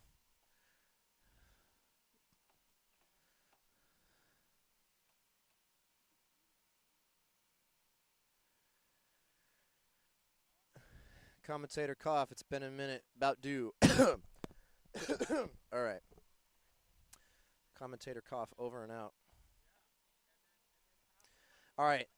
3-3 ball game. Daniel is on 3. Daniel Beals on 3. Jonathan Jones on 2. Chuck Jones on 1. Daniel Jones, pitching switch. Jacobs catching. Jones is pitching. Little bit outside. A little bit outside. No strikes. Here comes the pitch. Oh, wow. Oh, shoot. All right, Tim's got to get that. He's got that into Savannah. Beals is not going to 5. Beals is staying at 4.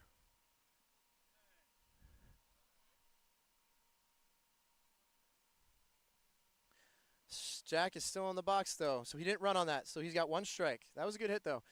Everybody advanced 1 base on that one. Chuck at 2. Jonathan at 3. Beals at 4. Jack is in RBI territory.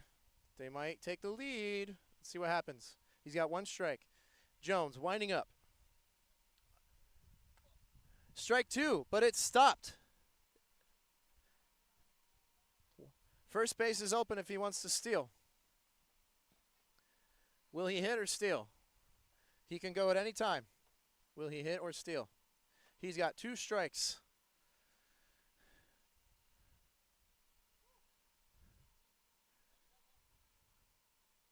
Smart. He's thrown it to the first base to make sure Jack doesn't steal.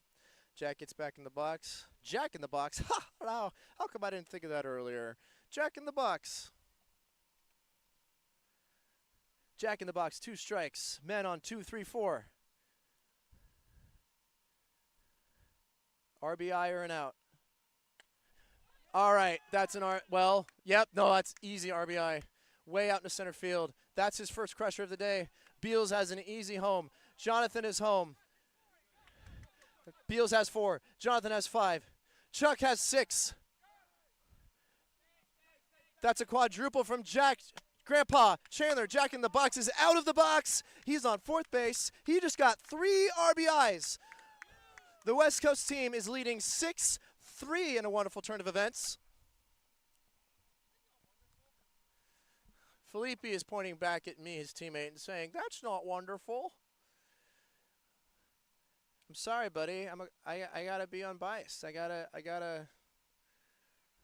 represent both sides here. We got West Coast love at home.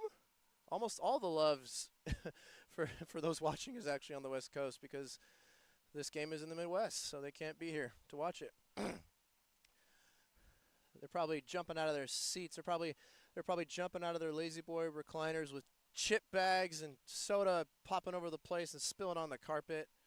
They probably got a mess at home after that 3 RBI run. Beautiful hit from Jack Chandler. Not the best coverage in center field. And now they are on top. This game is suddenly turned tide. Turned tide. Speaking of turned tide, make sure that when we all go home today, we put some clothes in the laundry and we make sure we smell clean. I was not paid by Tide to say this, but we're professionals here. We like to have good hygiene. So just a reminder to go turn your Tide at home and be a well, hygienic, law-abiding citizen.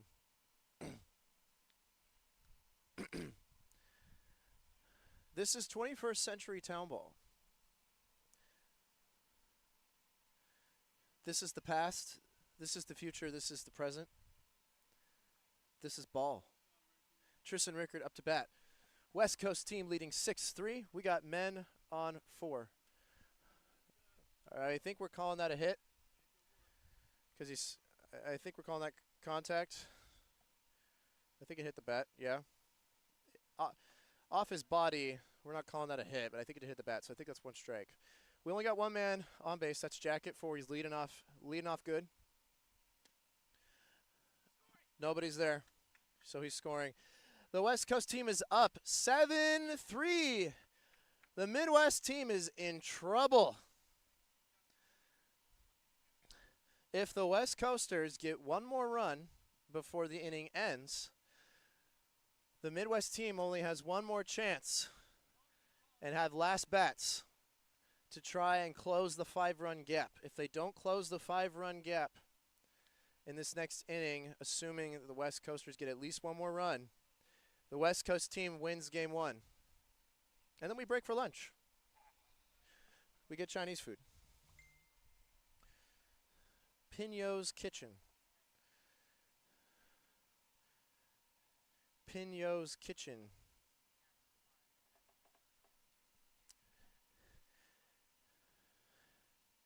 Pin yo buttons on yo jerseys, sir. That's not a bot because he doesn't have the ball on him. They must be keeping the ball over at 1. Yep. Tristan is at 1. He knew where the ball was. He didn't lead off. And that's a zone. That's a zone out. Oh, my gosh. Okay, they held them at 7-3. So if the Midwest team in this next inning, doesn't get any runs. They're still alive. Beautiful, quick pitch by Jones. First pitch to Matthew Birch. Tip off into the zone. Doesn't matter if there was contact on the bat. If it hits the zone at all during the at-bat, in that rectangle area, not the leg is game, fair game, then you're out. 1 out per inning. Change sides. That's Townball.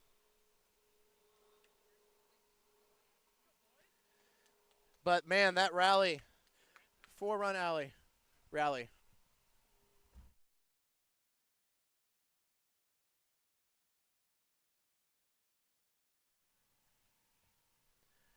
The West Coast team has 7 runs. The Midwest team has 3 runs.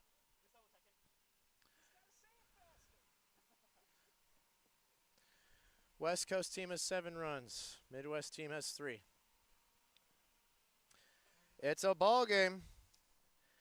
It's a game of ball.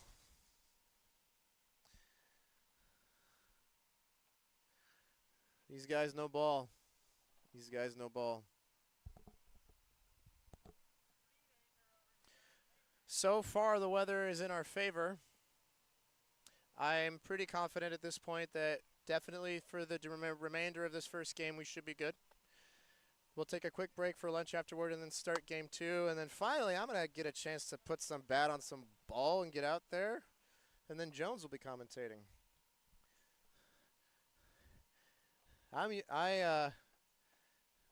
We usually only have so many players at home for pickup games during the season to prep for this kind of thing that I usually don't have the luxury of a surplus of players to be playing out here so I can do stuff like this. But I'm loving this, man. I'm loving this job. This is so fun. I always wanted to do this.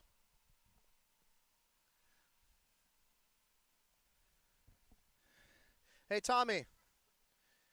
Mid-game interview. You want to come over? Yeah. They're not up yet, right?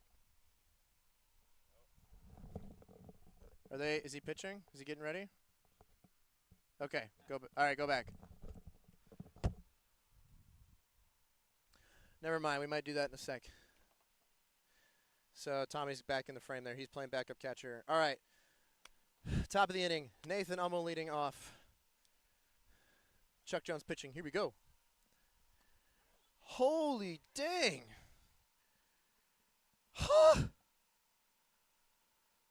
I'm shook. I'm shook. Chuck Jones, first pitch in the zone. 1 pitch, 1 out. This is as deadly as Townball gets, ladies and gentlemen. By definition, that's as brutal as it gets. And just like that, the Midwest team is back on the field playing defense. In one sense, this is the fastest kind of game in your life. In another sense, it's the slowest because it's just suffocating. When are they going to get a chance to go around? Oh, nails in the coffin.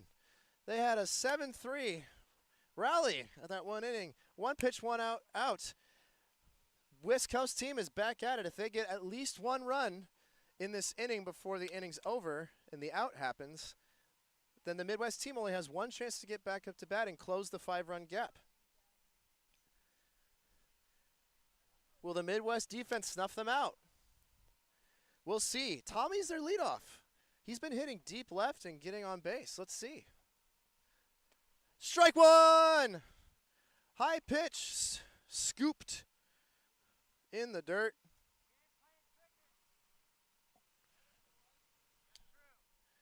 Strike 1 on Tommy. Here's another pitch.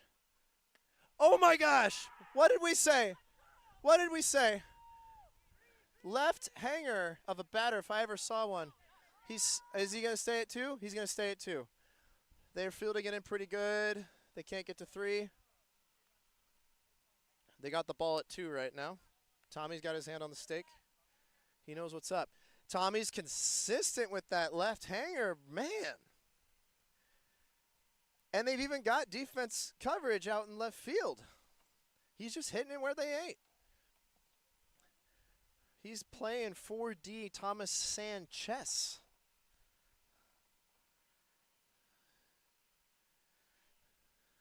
If it ain't broke, don't fix it. Just keep hitting the left field, I guess. Next up, Kevel the Devil with that barehanded flyout from last inning. Let's see if we can get some magic here off the bat. Tommy on 2. First base is open. Kevel's here. Here's the pitch from Jacob. Good eye. He knew it was outside. No strike for Kevel the Devil. And that's a straight zone out. The Midwest team came back. Only 2 batters in, and he zones him out. Zone out for zone out. It's a pitching duel.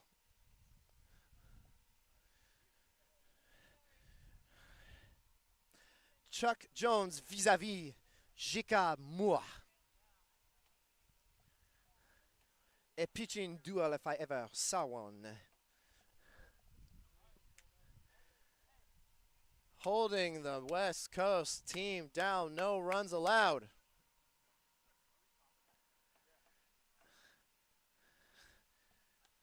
That's why I'm telling you, ladies and gentlemen, that batting box is a death zone. You got to get out of there.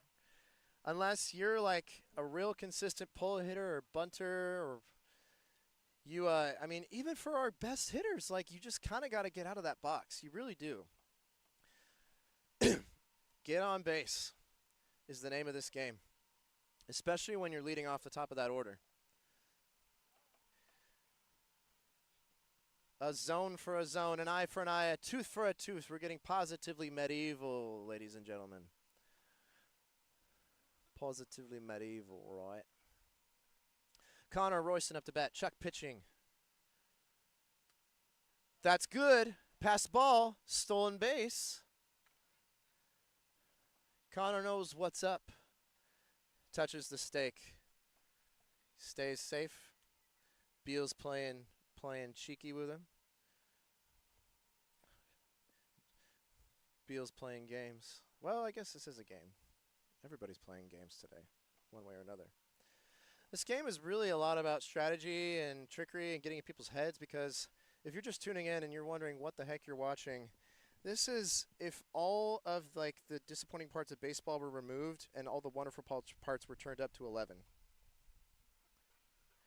Andrew Albertson, great game today so far. He's up to bat. I don't think it got contact on that. I think it hit the dirt before his bat would have touched it, so there's no strike on that one. But Connor gets an easy advancement to 2. First base is now open. No strikes for Andrew Albertson. Andrew Albertson, alliteration, man. What a name. That's beautiful. I mean, that gets him on 1. That gets him on 1, but it's back to the pitcher. So one thing that Andrew could technically do in that scenario, since that pitch was stopped short. Oh, sorry, hang on. I got to interrupt my own commentary. Connor is running to 3 because Chuck tried to throw it at 2, but it was a pass ball, and Kevel's now trying to throw it in. Connor is actually going to 4. He's probably going to get there. Maybe get there. Maybe get there. Will get there! Andrew at 3. Andrew at 3. Ball is always live. Ball is never dead. Base advancement all day long.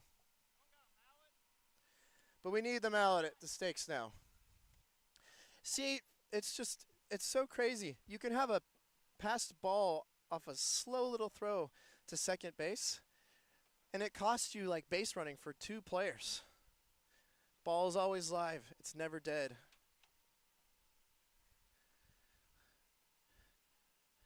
Every batter, every runner is playing like a 2-strike player.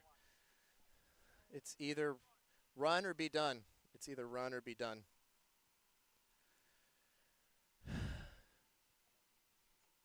And now we have one of our most consistent batters up to the plate, Daniel Jones.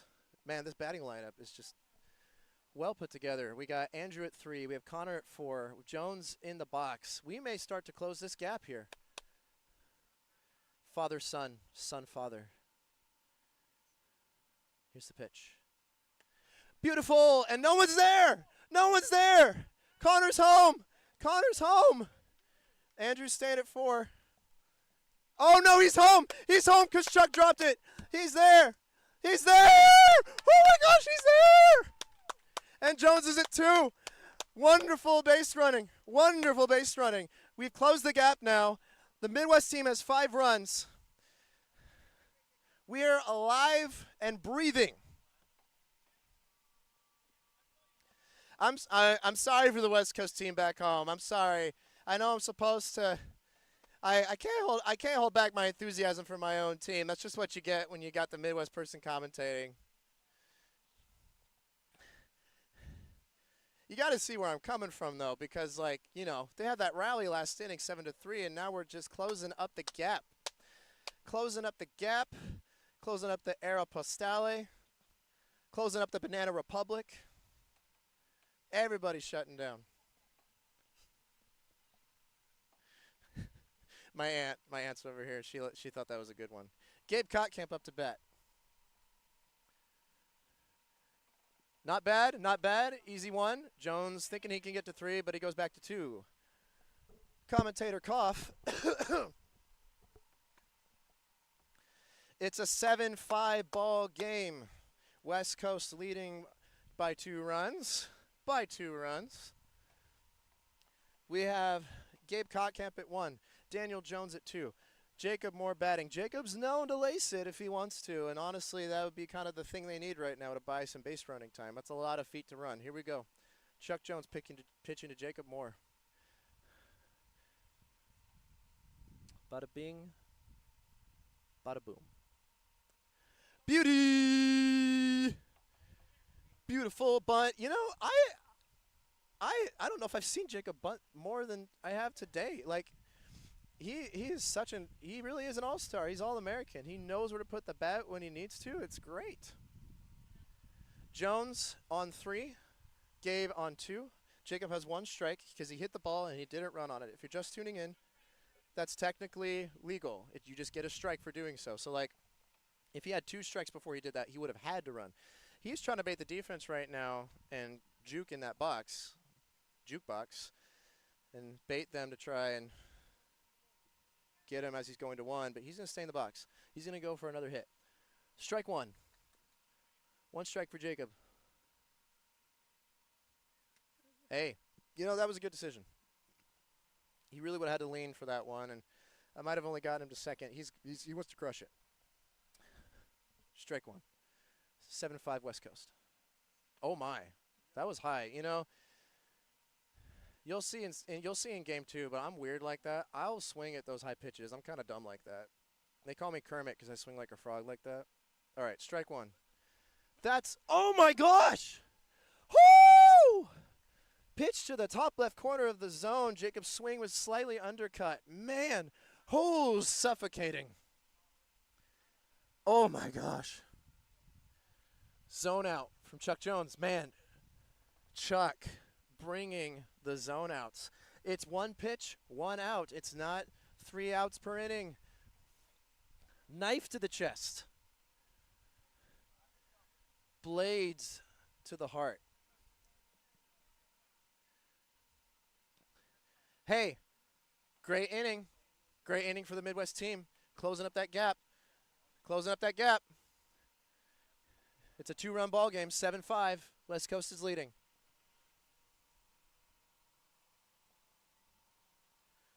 Chuck Jones having a wonderful day pitching.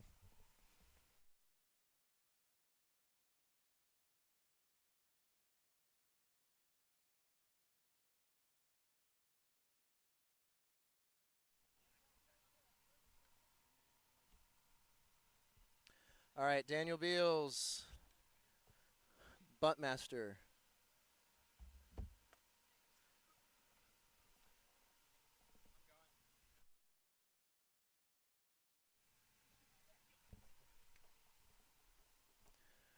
All right. See what happens. No contact on that.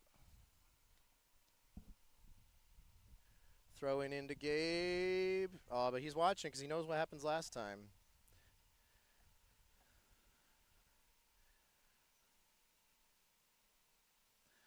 Pitching wide. Throw him out. Throw him out. No, he's back in. He knows what's up. He knows what's up. Beals steals, but only when it's safe to do so. Another pitch. Jones faking to Beals that the ball was passed by throwing off his mask. Beals knows what's going on though. Risky play by Jake. That slow high pitch. But it worked for Beals. It worked for Beals. Daniel Beals on first. Jonathan Jones batting second. So we've got one of the ways that you know we're kind of at the top of the order is they don't really change their one-man and their two-man in this order, even though they could. So we got Jonathan Jones as the two-man. First pitch from Jacob Moore. Good eye, no swing. It's 7-5. West Coast is leading.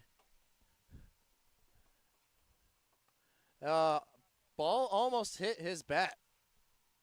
Almost hit his bat, just sitting on his shoulder. If the ball hit it, that would have been a strike, because he wouldn't have run on that. Because he can't, because first base is open. No, now it's open. Throw to one. Throw to one. Get him out. Get him out. Get him out.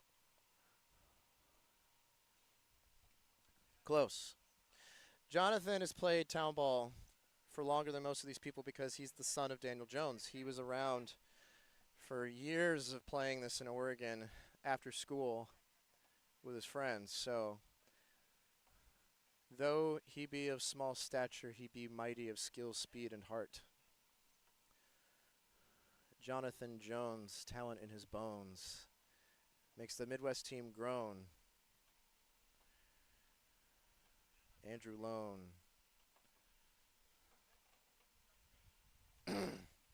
All right, we are doing that. We're doing a pitcher-catcher switch again. We got Jacob as primary catcher. Felipe Seams still hanging out as backup catcher. Daniel Jones pitching. Tommy Sanchez. We know what Tommy does. We know what Tommy does. He hits it clear to left field. They got to give tight coverage in left field right now. We know what's about to happen. Daniel Beals at 2. Jonathan Jones at 1.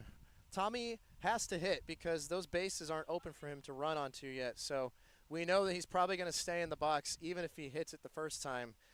And we don't want him to keep hitting out to left field before he advances. So we got to snuff him out right here, right now. Right now. Van Halen. Wind up from Jones. Pitchy pitch. Zone out! Zone out! No left field crushing hits. No RBIs. No base advancements. Choke him while he's hot. Choke him in the furnace. Jones with the zone. Jones with the zone. Makes the West Coast team groan. Andrew Lone. I don't text, I do phone. I'm here, I'm not at home.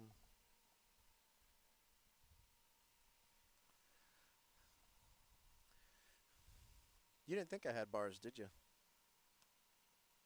Well, I got them. Bars for miles. Miles.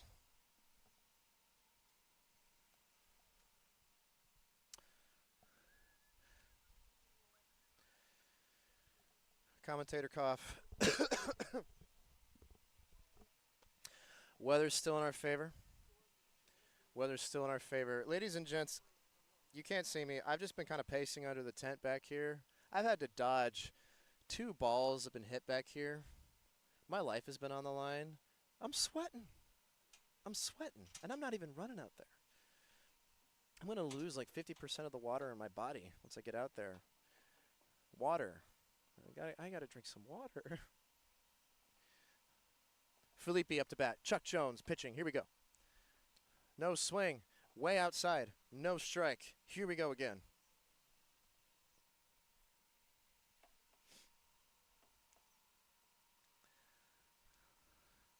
Leading off the inning, Felipe Seams. Oh.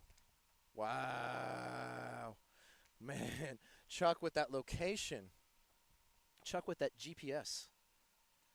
2 strikes in a row. And he knows he's got to go. He knows he's got to go. And he's got it. Put the stake back in, brother. Stake back in, brother. Put the stake in and go to second. Oh, man, that's happened like twice. That's okay. It's pretty dang easy to get to second. Just wait for a pitch on the next batter. Second's easy. 68 feet. 68 feet, my brothers and sisters. 42 feet to first, 68 feet to second, 110 feet to third, 110 feet to fourth, 110 feet to fifth, 440 feet of base running to get only one run. Are we madmen? Yes. But the ball is always live. It's never dead. You can steal any base at any time. You don't have to run in a straight line between the base paths. You can steal first base. If the defense misses throwing you out like that just happened, steal another one. Steal another base. It's yours. Take it. Andrew Albertson, what a man this game. Up to bat. Oh. Oh, we're calling zone. It hit the zone, it hit his glove. Wow. Chuck Jones, dynamite pitcher today. Throwing in that zone. Striking out our deadliest of batters today. Whew! I'm on pins and needles. I'm on pins and needles.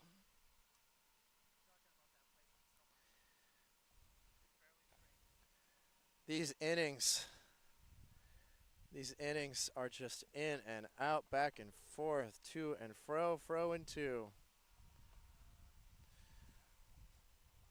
It's a 7-5 ball game. West Coast team is up 7-5. Don't ask me what inning this is. I don't know. We've been playing for like an hour and a half, 2 hours. It's not about the innings. It's about the runs. In this game, you have to have 8 runs and win by 5. Right now, both teams are within that 5-run gap. Neither team has gotten to 8 runs. So the first team that does that has met criteria number 1 for winning, and then criteria number 2 is that 5-run gap.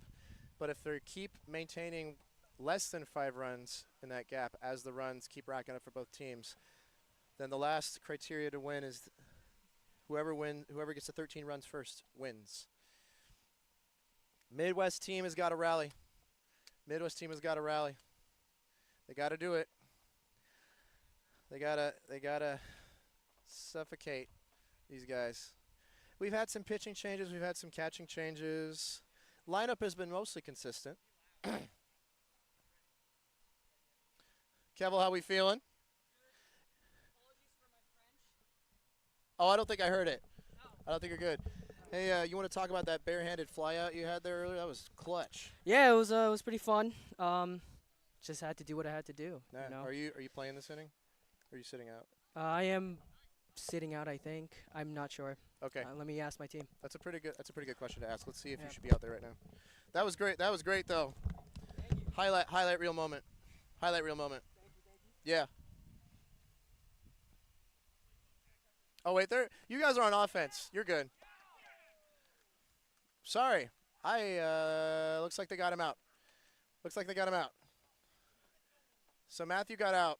I mean, you guys watching at home, you know what happened. I didn't. I was talking to my favorite devil, Kevel.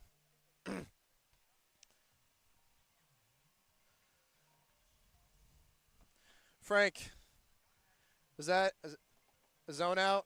Was it a fly out? I missed it. Fly out? Cool. Nice short infield fly out there. I think the pats on the back from the pitcher and the infield guys corroborate that theory. Corroborate. I got vocab, ladies and gentlemen. I got vocab. You can't spell corroborate without rob, and they robbed Matthew of that hit. It's a 7-5 ball game. What'd it do?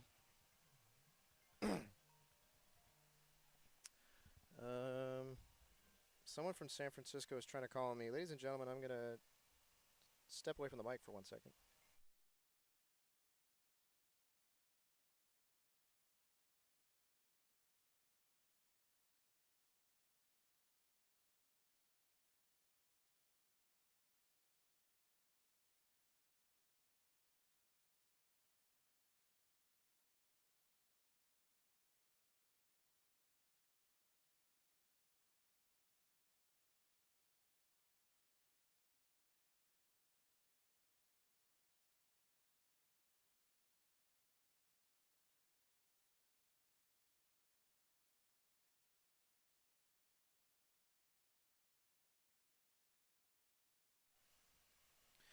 Hey, I'm back. And I got good news.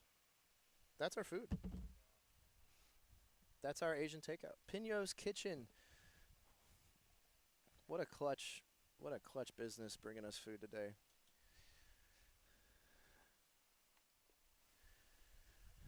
Pino's Kitchen.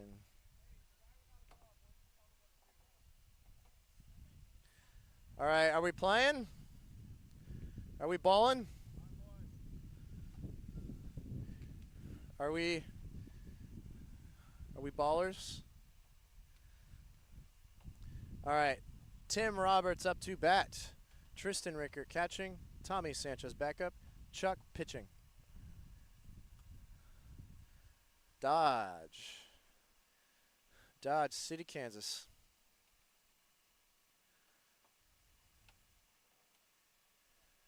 No strikes. Next pitch. Too low, but he's going to take it. And he's got it. Good. Stole first base.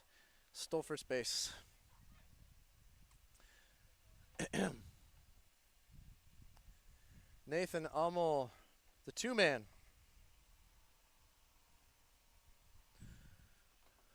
And will he get there? And he's missed. He's missed. They tried to peg him at 2 and he missed. He's going to 3. Now Nathan can't run because he hasn't been pitched to. But Tim is at 3. Tim is at 3. Woo! Ball's always live. You can steal the base at any time. They missed him taking 2. Great risk. Great reward. This is Townball.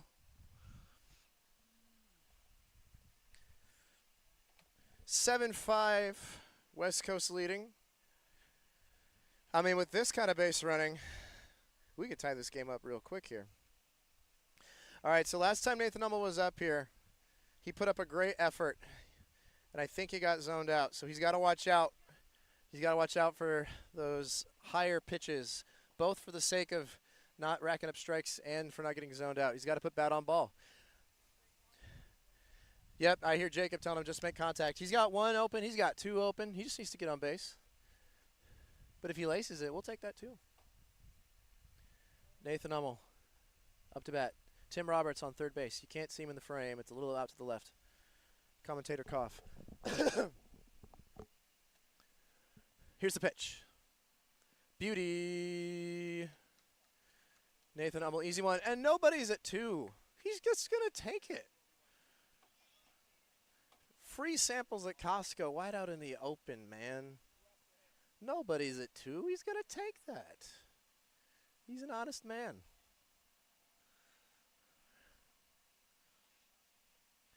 Again, we're putting Jones up in the lineup when we have people on 2 and 3. It's a good game today. 1 sec. I need to talk to Pino's Kitchen.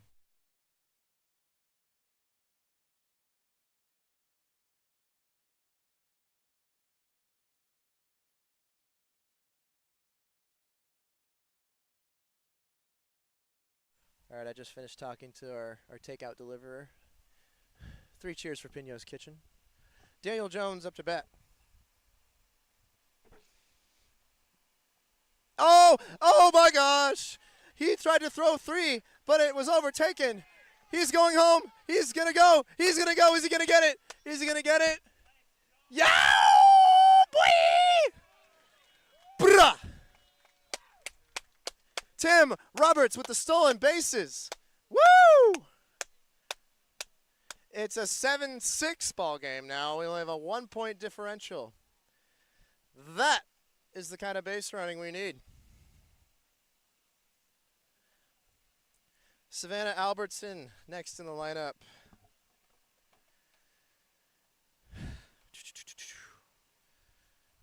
I'm telling you.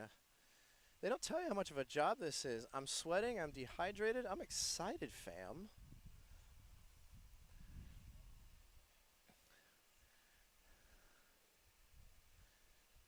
We got Nathan Ummel on third base right now. Pitch to Savannah.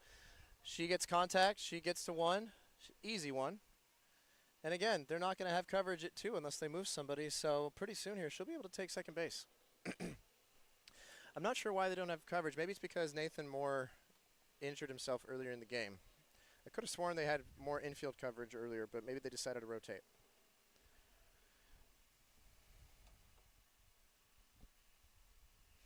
They've got 8 men on the field right now. Daniel Jones up to bat. So they must be at the top of their lineup because he was at the bottom of the last one. Again, you can shuffle the batting order with each successive round. If you batted at the bottom of the last one, you can bat at the top of the next one. No problem. Savannah on first base. Nathan on 3. Jones. No hit. Savannah got easy 2. Easy 2. Savannah on 2. Nathan on 3. Jones with no strikes. Lace it, my brother. Get it out there. They don't have coverage in center field. Send them home. That works too! That works too! That works too! No foul territory in this game. You can hit anywhere and it's legal! Nathan Ummel at fourth base. Savannah Albertson at third base. Jones only has 1 strike. If you like what you're seeing and you want to play this, let us know. We have a website, 21ctownball.com. Nathan's trying to go home. Will he get there? Yes, he will! Yes, he will!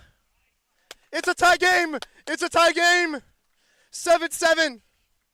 7-7. Beautiful stolen base action from Nathan Ummel. Daniel Jones at 1. Gabe Kottkamp up to bat. Savannah still at 3. Tie game.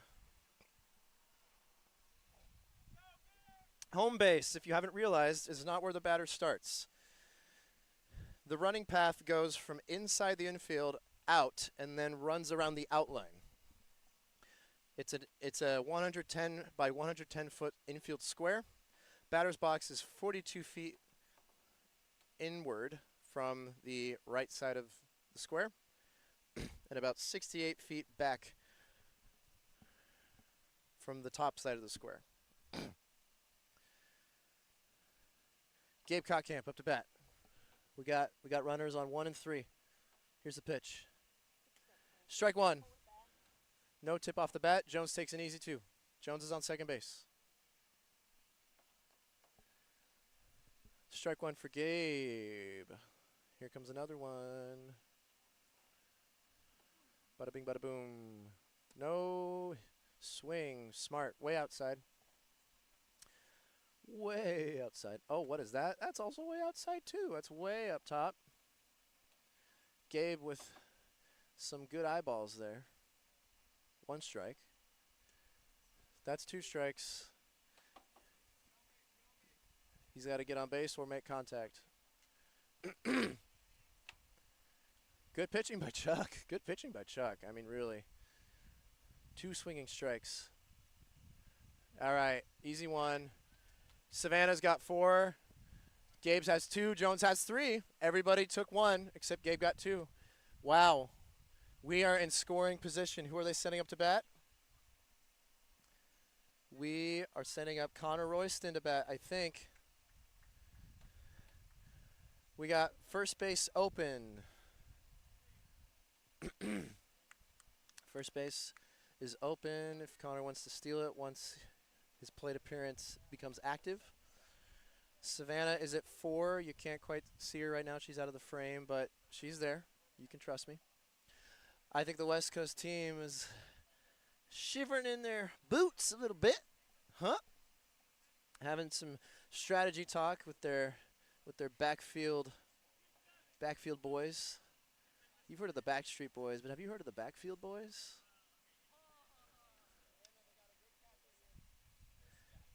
They want it that way. No. That way. That way. No, not that way. Over there. That way. The other way.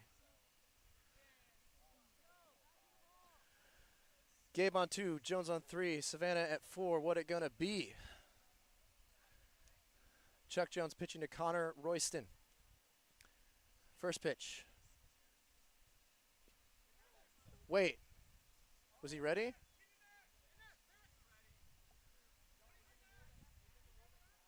Are they calling it base of the zone or bottom of the zone? What are they calling it?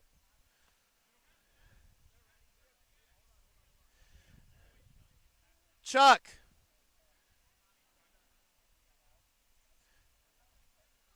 I can't talk to them while they're doing this. So here's what's going on right now. So the Midwest has always had the precedent of verbal consent for if the batter is ready. West Coast has kind of flubbed with that in their own version of playing back home. This is why the captains talk before the game about what they're going to call as what the standard of play is.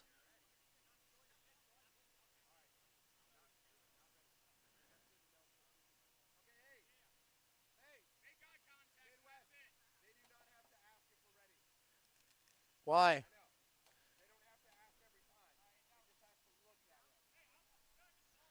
See, Jacob, the consensus is that you just have to look like you're ready.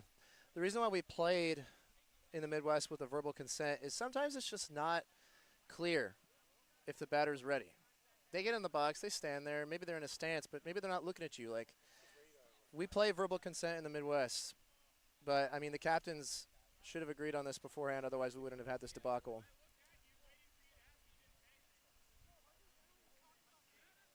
Are they going to, you know, just to be fair to the Midwest team, I think they should just let this one go, and then any other time this happens later, then they can nail them for it.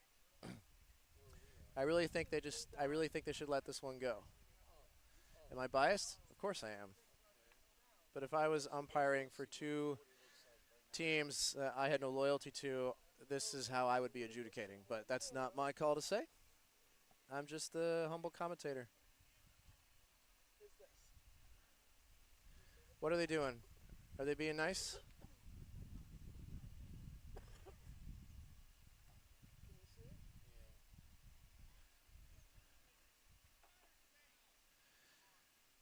I told the West Coast team before this game that Midwest plays verbal consent only on first pitches.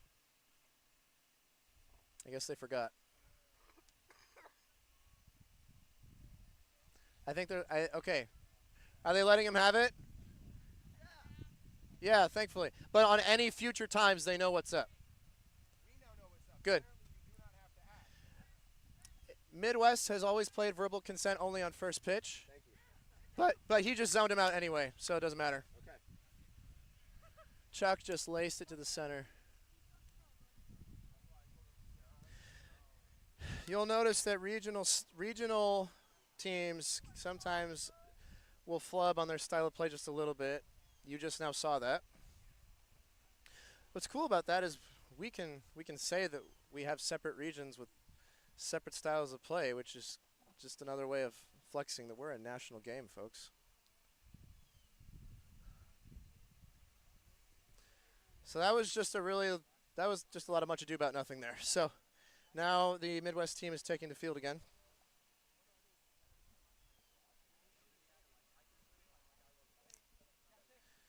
All right. I'm going to wait to eat my food until I'm done, I guess. I really need these guys to win so I can eat. I'm hungry. Boys got to eat.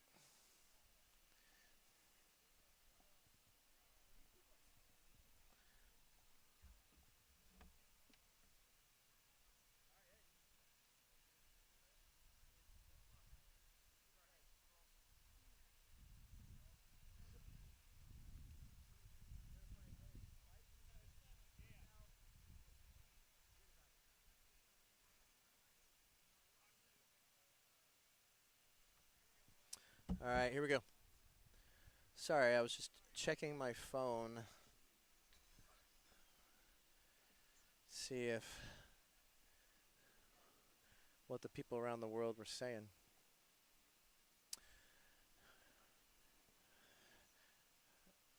I'm gonna ask one of my friends for some water. Hey, Nathan, I'm parched. Could I get some water? We've got water in the ice chest, I think. Yeah, I'm losing my voice.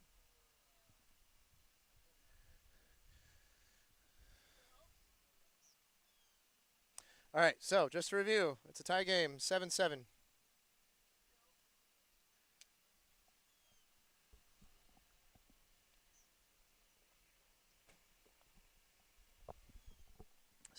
Ball game. Chuck kind of getting in the box.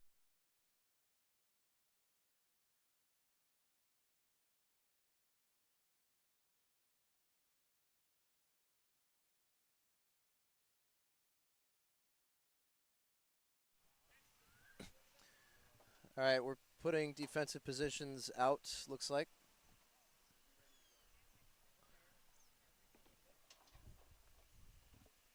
You can tell that Frank's getting up in the scaffolding. We had a little shaky camera there. We're so thankful for our people filming today. Bunt to the left. That's an easy single for Chuck Jones. Not the kind of single you put out on Spotify. The kind of single that you see in Wii Sports Baseball. Single.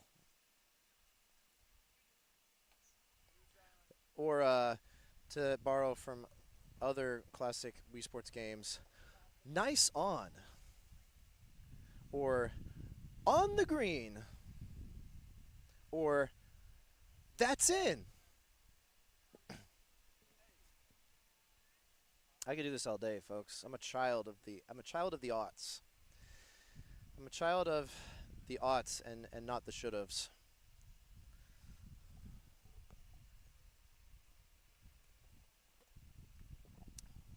I don't remember 9/11, but I do remember Cyber Chase on programmed television. I'm what they call a cusper. I'm not quite millennial, not quite Gen Z. I don't know what to do with myself. And that's why I'm out here with you all. Playing a crazy game with wonderful people. Okay. Chuck Jones at first base. Tristan Rickert up to bat. Rickety Rickert. Whoop! Jones pitching. Here we go. What? Fly out!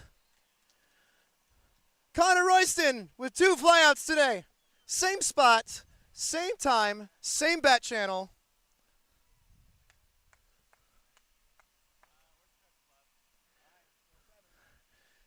Tristan got rickety wrecked. Rickert wrecked. I know I said I was a cusper earlier, but I must confess, the Gen Z lingo has got me by the throat. I'm sorry. If some of this is a little out of touch for you, I apologize.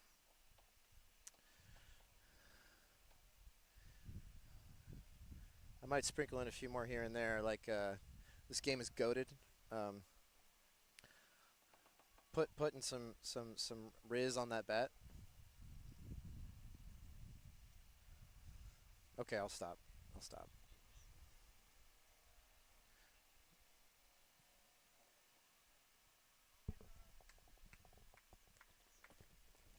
Commentator swig break. I gotta get that H2O in my system. Excuse me. Excuse me for being hydrated. Gosh.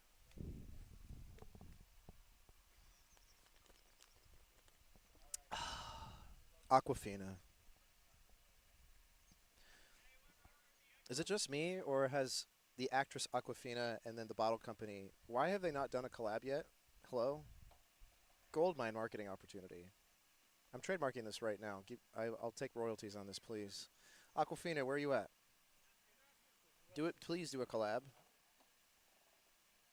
It's just waiting for you.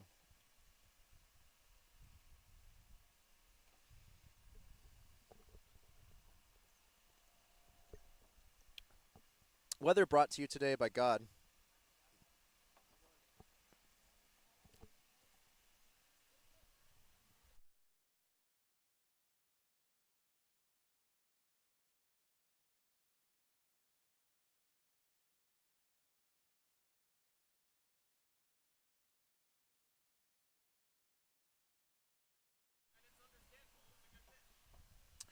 Jonah Deere's up to bat. Are we calling that a strike? Okay, strike one.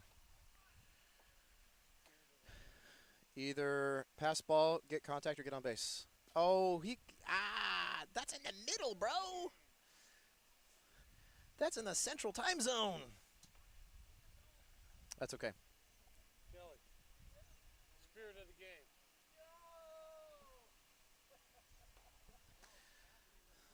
All right. Central time zone. That's actually a double pun. I didn't even realize that until just now. Man, I love the English language. It's so hard to learn if it's not your first language, but it's so fun to accidentally make puns in if it's your native tongue.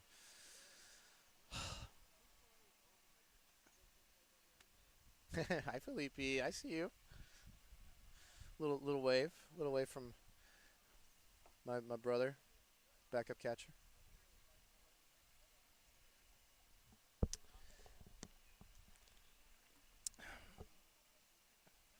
Okay. So sorry for the gaps in silence. I'm trying to get hydrated here. Kevel the Devil. Whoop whoop up to bat. Okay, it's still a 7-7 ball game. It's still tied. I don't know what inning we're in. Don't ask me. It's been so long.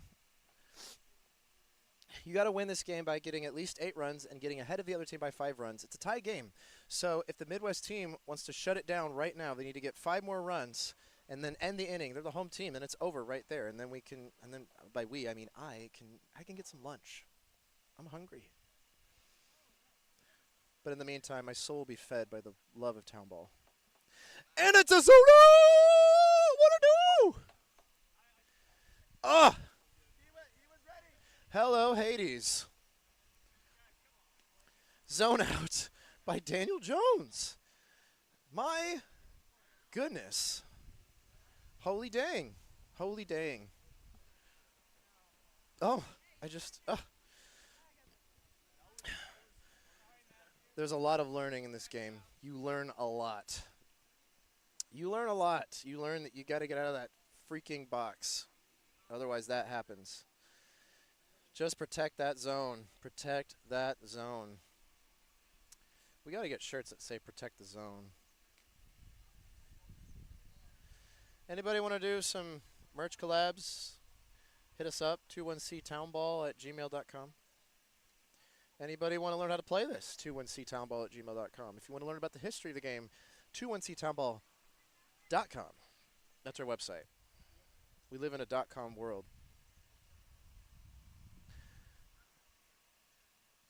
I'm a .com girl living in a .com world.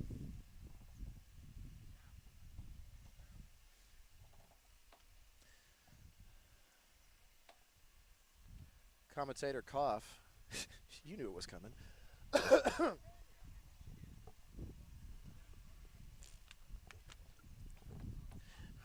The building and lawns. Andrew Lone up to bat. Here we go. Oh, hit that baby. What it do? That's okay. That's okay. Stay in that box. Stay in that box. Strike one. Strike never hurt anybody, except maybe unionized companies. One strike. I'll hit that. Oh, is that tip into the cat? Tip? Nope. Just a swing. Just a swing. No tip off the bat into the glove. That would have been out if that was the case. Ooh, that was close. So close, like asymptote close for you math people back home. 2 strikes. He's got to get on. Way outside. Way outside. 2 strikes for Andrew Lone. No one on base. Leading man, Chuck Jones, with the windup. Are we calling that swing? I guess we're calling that swing. They're debating it. Yeah, his wrists didn't really remain stationary. His wrist did a little bit of traveling there, and yeah, that's a swing. All right, three swing strikeout. 3 swing strikeout. Oh no! I don't have an organ, but I do have organs, and they let me sing and grace the ears of the public. You know, we forgot to do the Star Spangled Banner at the beginning of this game, and that's probably just because we had technical difficulties and we just wanted to get going once it started. So maybe we'll do that before game 2. I don't know. I think Gabe brought his American flag, so we should be golden. All right, so we're still maintaining this Daniel Jones pitching, Jacob Moore catching scenario. It's a 7-7 ball game. Welcome to 21st Century Townball. If you don't know what the heck you're watching baseball at basketball speed. You're watching street rules baseball. You're watching what baseball could have been if it was modeled after a Massachusetts style of play in the mid-19th century and then adapted and evolved over the course of the 20th century into now. This is our humble but confident and bold opinion on how this might be. Jack Chandler pitching. Let's go. No catch. If you're wondering why Jones has that kind of wonky run-up, as long as the ball leaves his hand before he steps over the pitching line, it's still a legal pitch. So that's a way that he can try and shorten the pitching distance. Now, it's a little compromised because it's harder to throw off balance in the air like that, but Jones has been proven to make that work. I think he might be doing it again. I also think he appreciates the wind-up power. Here's another one. All right, and we got a bunt, baby, bunt, bunt, bunt. Bunt cake. Jack is going to try and go to 2. He's going to stay at 2.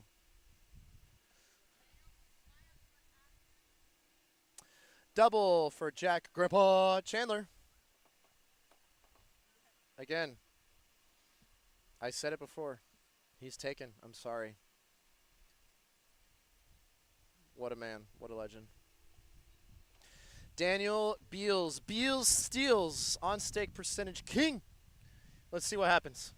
One is open. Literally there. Throw him out. And he's got it. He knows what to do. He knows what to do. Coverage was there. Defense was there. But Beals was there-er. He was more there than they were there. There. It's okay. There.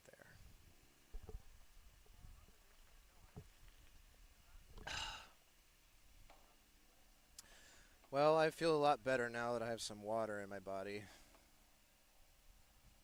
I'm hydrated. Hydrated. Wasn't that like the bad guys in the Marvel Cinematic Universe? Hail hydrated. Okay, 7-7 ball game. We are in a tie game. This has been such an evenly matched game defensively. It really has been. Chuck Jones is resuming a plate appearance once more. He's been up to bat at least 3 or 4 times. They've gotten through their lineup pretty good. Daniel Beals at 1, Jack Chandler at 2, Chuck Jones at the plate. Looks like we're having a little bit of some defensive shifting to accommodate for the situation here. Daniel Jones is saying, move out, move out, move out. Deep.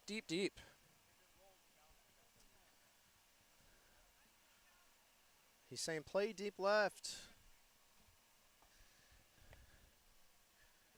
Oh, they try to get Jack out at 2, but he got back to the stake just in time. I know it's out of the... Yeah, there we go. Now it's in frame. He's safe. Okay. Chuck is in the box. His at-bat has begun. Pitch is in. Here we go. Zone!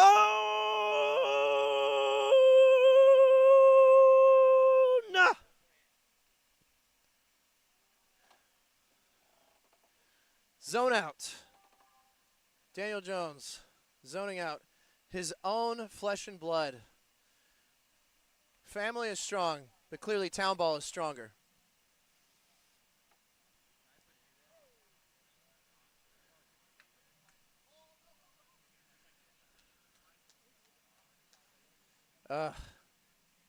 You got to get out of that box. You got to get on base.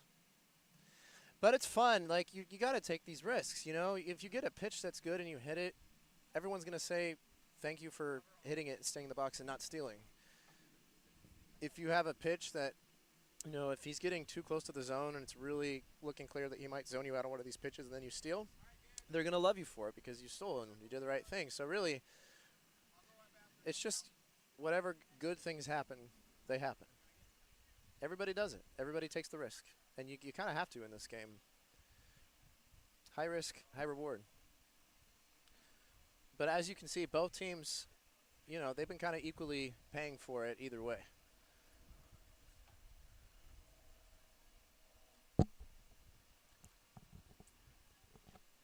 It's a 7-7 ball game. So this is supposed to be a 3-game series today.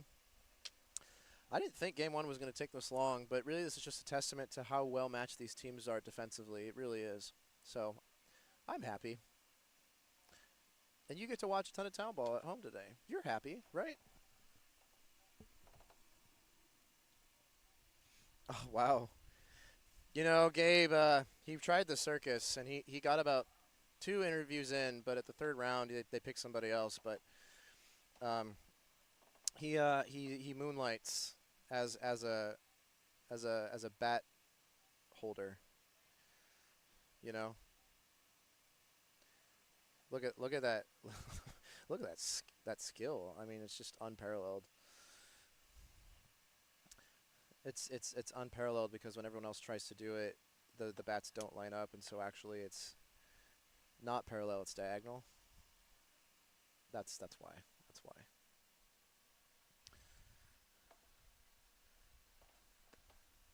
What are we doing? Are we what's going on? Tom Hanks said there's no crying in baseball, but there's no lollygagging in Townball. So let's get this inning going. We got defensive placements here. It's the top of the order. They got nobody on base. Just get everybody where they go. Let's go. Okay, Gabe Cotkamp up to bat. Chuck Jones pitching. Tristan Rickert catching. Thomas Sanchez back up. Here comes the pitch. Let's see what happens. Oh, hit that. Oh my Lanta, my Lanta, as they say. I think that's from Full House. I mean, I'm not a millennial in the sense that I watch Full House. I think I've only seen one episode, so I am Gen Z in that sense. Pitch 2. Wow, that's a decision. That was close. Almost hit the zone. He didn't swing at it, so no strike. Only 1 strike from that swinging strike earlier. Good call.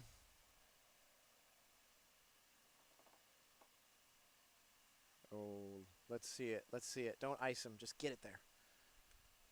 I mean, maybe take that? No, but they stopped it. I don't think we're calling that contact on the bat. I think it was off his shoulder, so I think we're still with 1 strike there. If it hit the bat, that would have been 2 strikes because contact on the bat that's not run on is a strike because there's no foul territory. Here we go. Nah, he's good. He's good. Oh, but he got up to it. He got up to it. 1 strike. Striker Reno for Gabe Cotkamp. Get on base, brother. Get on base. Yeah, he's trying to talk to him. He's trying to get in his head. Up. He pulled his bat back. I don't think we're calling that a strike. Are we? Is he 2? I don't think he's 2 strikes in. They're talking like maybe he might be.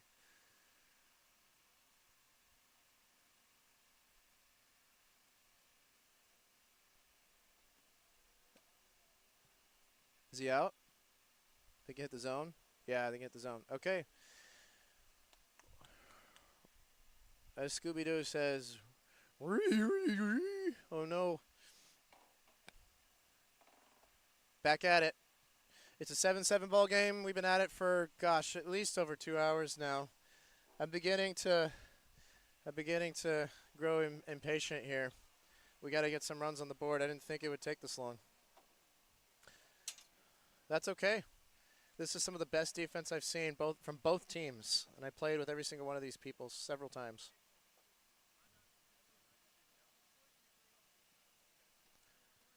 All right, take the field.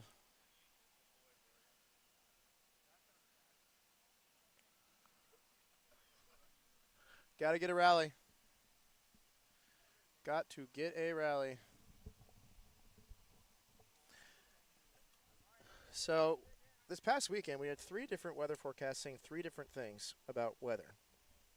It's about 2:15 Eastern time right now as I'm speaking, and there were some weather apps that were saying that we should get rain by now, and I'm happy that they're wrong. Because we're not even done with game 1 yet, ladies and gentlemen. Why is Jacob saying they need to go back?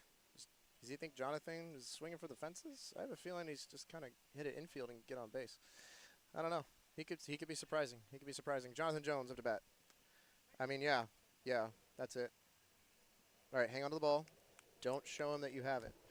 Andrew is the first baseman. He has the ball right now. Okay, he's throwing it back to the pitcher. Okay, Jonathan is safely at 1. Jonathan is safely at 1.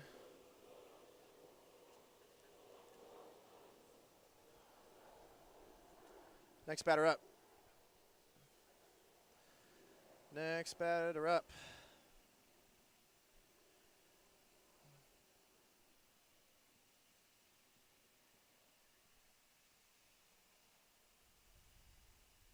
Tristan Rickert up to bat. Riggedy, riggedy, Rickert. Jacob Moore catching. Felipe Seams backup catcher. Daniel Jones pitching. Jonathan Jones on first base. Man on one. Here it comes.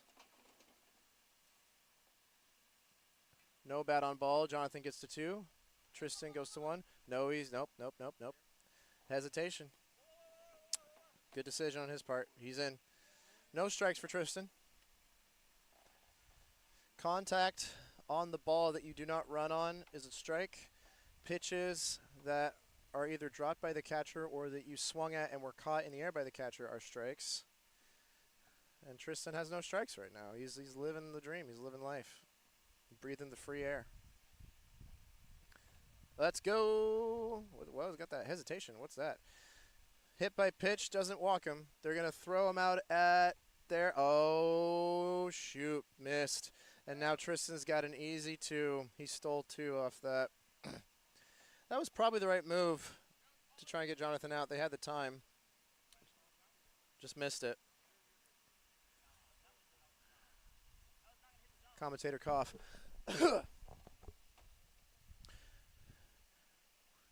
Tristan Rickert on second base. Jonathan Jones on third base. Who are they sending up to hit? Who are they sending up to hit? I believe it's Tommy Sanchez. They struck him out last time. I think they zoned him out last time. He's also been known to have some deep left hangers. He had 2 beautiful ones earlier today. Let's see what happens. Game is 7-7. It's tied up. Tied up. We've got some defensive rotation toward fourth base in case we get some base running action off this. Jones winding up. First pitch to Tommy. Stopped. It bounced and then hit the zones. That's nothing. Ball is not zoning him if it's hit the ground first.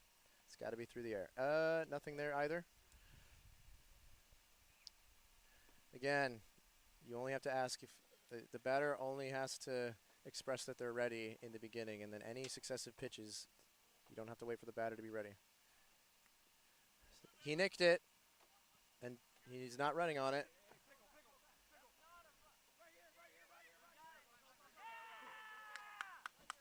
They tried to get a pickle, but nothing happened.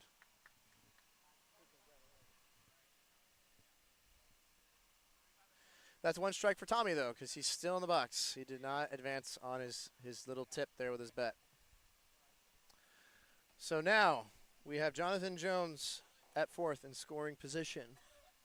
We have Tristan Rickert at second. So we got men at 2 and 4. Tommy Sanchez has 1 strike.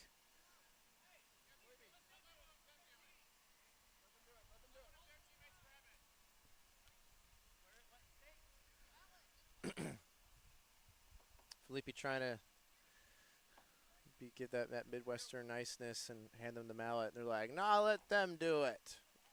Let them mallet their own steaks in. Gosh darn it. Here we go.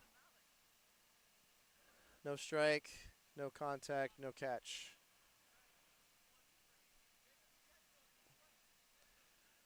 Tommy has 1 strike.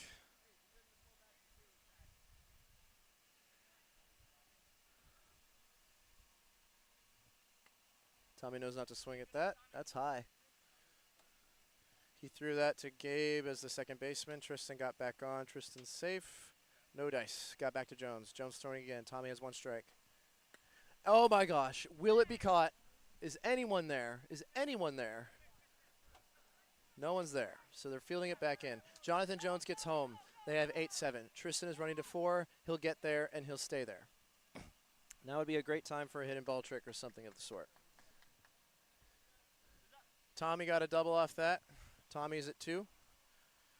Jonathan just got home. Tommy got an RBI for Mr. Jonathan Jones. West Coast team is now leading 8-7. We got Matthew Birch coming up to bat. Maybe? Or, okay, no, he's on deck. Matthew's on deck. He'll be after Jack. Jack Chandler. Jack, Grandpa Chandler, up to bat. He's been known to lace it earlier today. He might get some RBIs. Tristan is on fourth base. Tommy is on second base. There's a chance for Jack to get 2 RBIs here. West Coast team is leading 8-7. First pitch. Here we go. What? Whoa. Wacky. Wacky do. Uh-oh. Another one? He's trying to be quick about it. He's trying to be quick. He's trying to get him to do something off. No strikes. No strike there, too. No contact on the ball. Ball wasn't caught before it hit the ground. He's trying to wear him out. No strikes for Jack. Another one. Too high. Not going to touch it. Is Tristan taking that? No, Tristan is staying at 4. Tristan is staying at 4. He knows he can't get home with that defensive coverage in the backfield. That's 1 strike for Jack. 1 strike for Jack because he did not run on his hit. One strike. Jack Chandler. Here it comes. Jones probably going to do his run and jump. Oh, yeah, textbook. Oh, but he doesn't have the ball. Who has the ball? Wait. Oh, he does. Strike 2! Strike 2, what it do? Is he calling tip off that, or is he just walking up? Yeah, that was caught. 2 strikes. 2 strikes. Get him out before the RBIs happen. Crucial play here. West Coast up 8-7. Jack has 2 strikes. Men on 2 and 4. And did Jacob catch that? He did! Swinging strike. Jacob Moore catching. We call that in the biz clutch. That's what we call that. Glossary term, ladies and gentlemen. Glossary term. Don't gloss over that. Whew.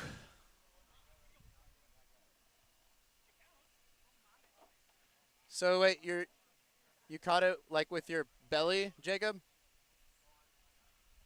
He was saying that you caught it with your belly? Wow. Man has enough rolls, he can catch it with his belly. Let's go. That's a joke because he's a skinny fella, but hey. That's funny. Let's go. He's my brother. I can say that type of stuff. I can say that type of stuff. He's my brother. You know he doesn't take it personal. It's just banter. All right, so the Midwest team's having a huddle over in their dugout right now. They're really putting their heads together. They need this. We all want this. We want this to end so I can eat lunch. I haven't had lunch. I haven't eaten. Pino's Kitchen is calling my name. Grant, eat me. I'm organic. It's probably not organic, actually. It's probably got MSGs and seed oils, but I don't care. I'm here for it. I'm hungry. Pino's Kitchen, don't sue me for defamation. Your food is gonna be amazing no matter what's in it.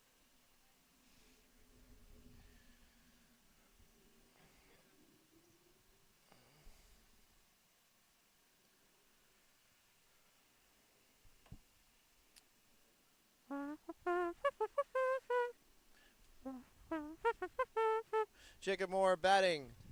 Top of the inning here. Probably not top of the order. I don't know. Chuck pitching. Oh, he's got that. Oh, but he dropped it. Oh, bro, he dropped it. He didn't know that, though. He went back in the box. That's okay. Strike 1. Jake just wants to get on base because he knows he can steal while the day is long. Yeah, boy. Get it. Get it while it's hot. No one's at 2. No coverage. No coverage. He's got it. He's got it. Let's go, Jacob. Stolen bases. Stolen bases. Disgruntled faces. Green places. bombs and laces. Homeostasis. I got bars. Here we go. Oh my gosh. Ugh. Everybody's just too good today. Everybody is just way too dang good for their own good today. Chuck Jones hitting the top right of the zone.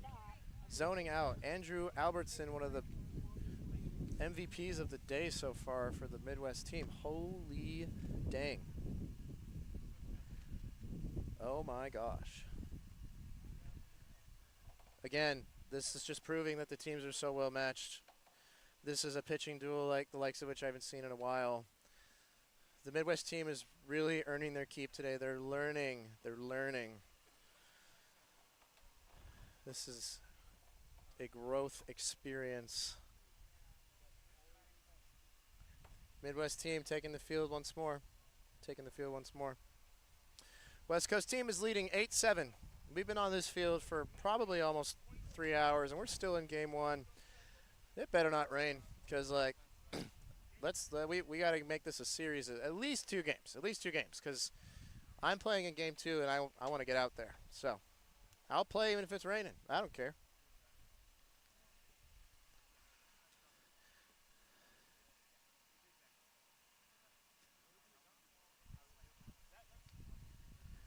We got some cross-team discussion happening just left of the camera frame right now. You can't see it. Hillsdale West Coasters. I wonder if maybe they're talking about just calling game 1 soon here for the sake of time.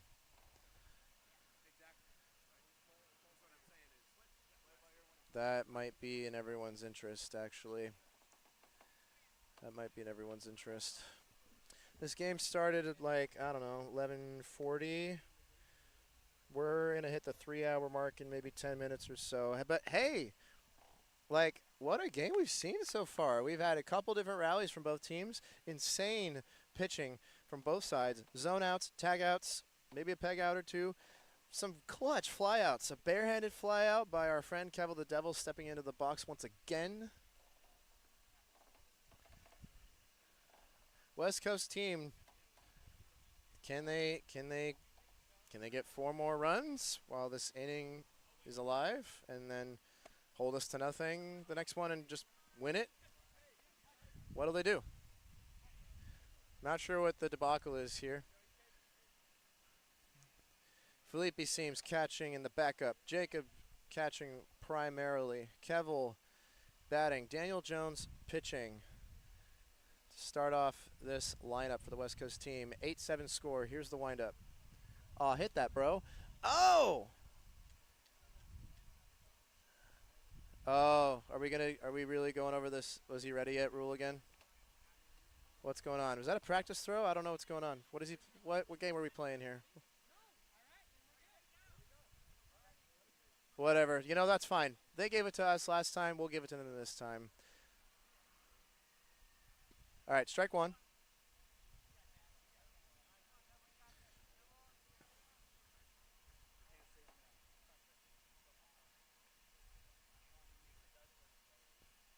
Oh, that could have been strike 2. That was close. That was close. Strike 1. Strike 1 for Kevil.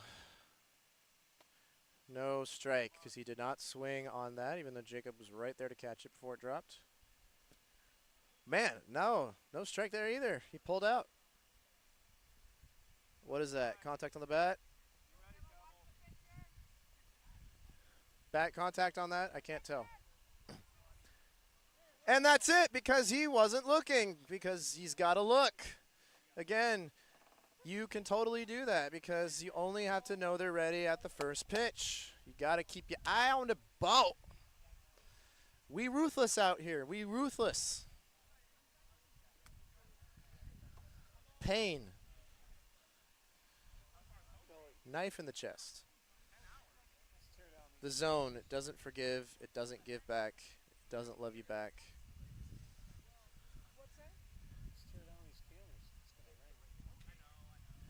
Yo, Jacob. I want to play. Can we call this at some point? What are we doing?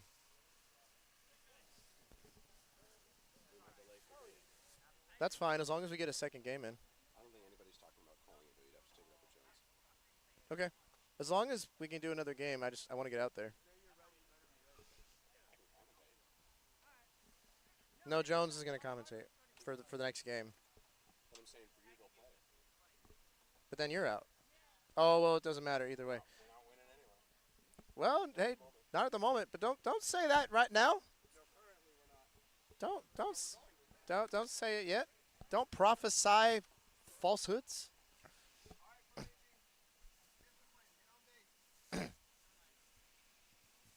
All right.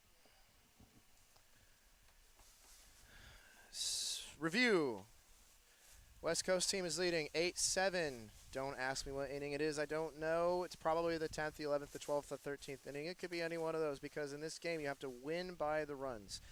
Get a minimum of 8. Be ahead by 5.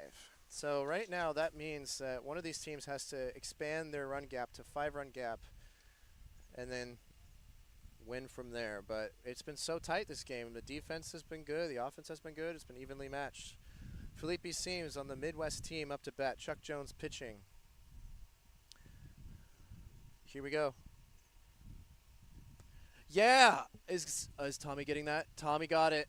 Fly out. Man. Ugh. That's just what happens. That's how the cookie crumbles. That's how the tables turn. That's how the Midwest players learn. Okay. Oh my gosh. Pino's Kitchen is calling my name so loudly. My stomach is talking back to it. They're having a long form podcast with each other. Uh-oh. I hear thunder. I know, me too. How we doing? That's the sky that we were looking at. What we doing, Frank? Prepping. Say what? Be here in 20 minutes. Okay. So either we're on lunch break or rain break, one way or the other. Cool. At least it means I get to eat. We'll see what happens. We got some thunder rolling in. This is right about the time it was forecasted anyway. All right, Matthew Birch up to bat for the West Coast team. He's gotten on base at least once or twice before. Let's see what happens. West Coast team leading 8-7. Daniel Jones pitching. Whoa! My cousin lacing it to right field, and he's going to get a triple. Oh, my gosh. Maybe 4? Maybe 4? He's staying at 3. Oh, my gosh. Let's go. Atta boy. Today is the first time he's played this game, ever. He's a volleyball guy. I don't know if he's ever put bat on ball before today. You know, actually, I'm sorry. I take that back. My childhood memories are coming back to me. He did play T-ball for a hot minute when we were kids. My apologies to Matthew.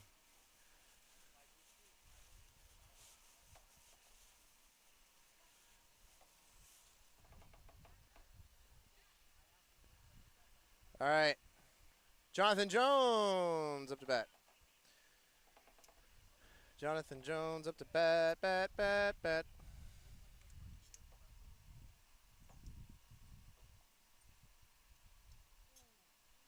His father pitching to him. Oh, okay, that's coming way back here. Felipe is taking it. Throwing to Jacob at 5. We're keeping Matthew at 4. We're keeping Matthew at 4. Jonathan got a double off that. Nice little bunt behind it to the right.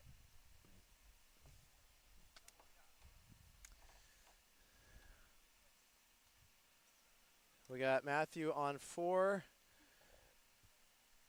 And we got Jonathan on 2. And who are they putting up? Tommy. All right. We need some coverage in left field for this man.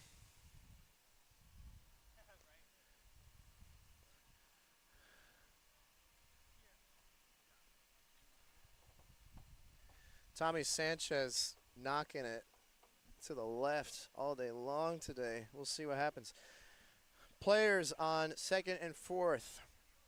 Tommy Sanchez. West Coast team is up 8-7.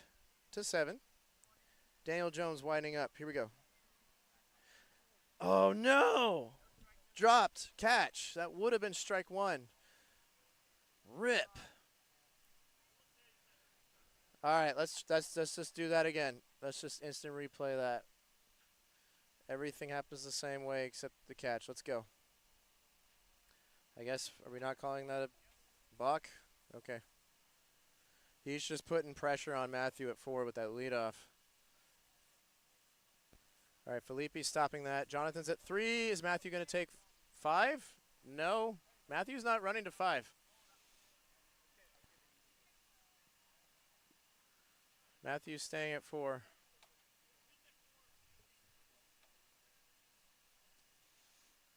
No strikes for Tommy as of yet. Men on 2 and 4. And, oh no! Almost a fly out from Savannah. It popped out of her glove. Matthews got home easy. The West Coast team is up 9-7. Tommy gets a double. Oh my gosh. Oh! I don't believe this. Matthew got home though. He got home. West Coast team up 9-7. Jonathan Jones at third base. Tommy Sanchez at second. Jack Grandpa Chandler up to bat. Up to bat. Up to bat. Oh, what? Oh, gosh. No. Is he going to take that? Jones tried to do a whip around throw to Savannah to get Jonathan out. And then Tim got it back there. He's about to throw it back in. But Jonathan didn't think he could run on that. That's okay. We like that he didn't advance on that one. No strikes for Jack because he's not been pitched to yet. Here's the pitch. Nothing. No base advancement from Jonathan on that one. Ooh. That was high, but not so high that he couldn't have hit it. All right, throw it 4. Throw it 4. Get him out. Get him out. All right, stop it, Savannah. Very good. Okay, so that's 1 strike for Jack. Jonathan was starting to run to 4, realized he couldn't get there, went back to 3. So basically what happened there is just a strike for Jack, nothing else. All right, big fly out. Somebody catch that. Yeah! Tim caught it.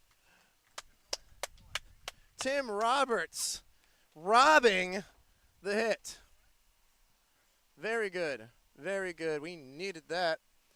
But they did get Matthew home on that inning, so score is now 9-7.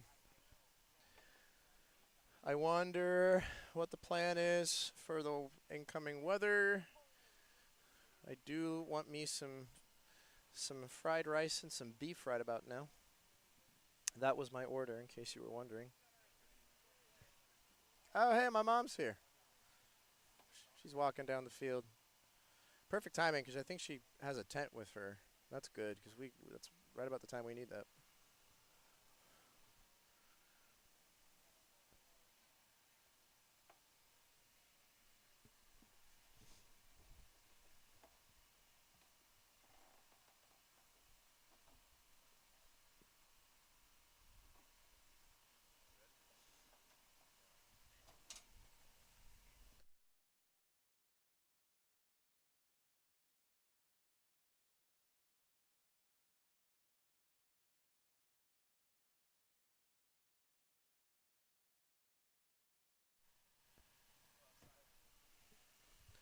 Alrighty.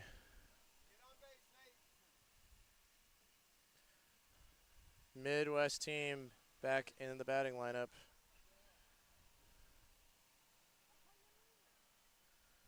Back in the batting lineup.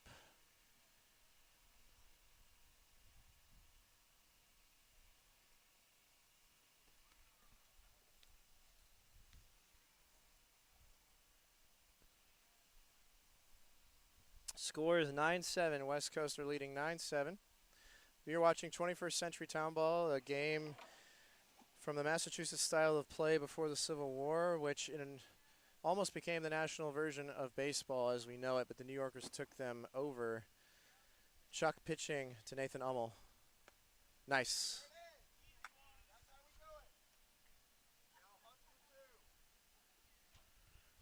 Bat on ball. Nathan Ummel advances to first base. And now we've got Tim Roberts with that amazing fly out that ended that last half inning there. Up to bat. Up to bat. Chuck Jones thinking about what he wants to do. And I just felt a raindrop go down my neck. I just felt a raindrop go down my neck.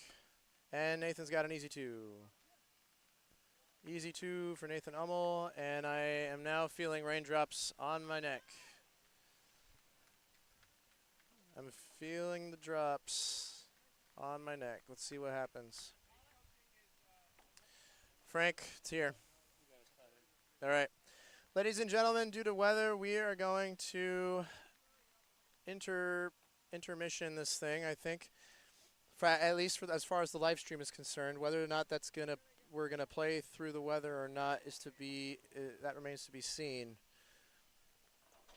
So, leaving off now, it's a 9-7 West Coast game.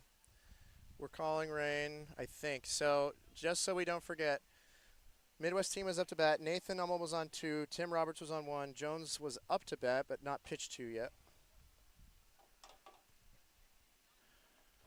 We are now taking the camera off the scaffolding. Okay, have we announced the rain delay? Then he just has to close. We're in open field playing around a metal thing. Huh? If that hits, we're in an open field playing around a metal thing. Because that's thunder. And also, just close. Just say we'll be back. I after did. The rain delay. You Yep, did. yep, Okay. I did, yep. Okay, you can take the headset off. Then. Yep, we'll be back.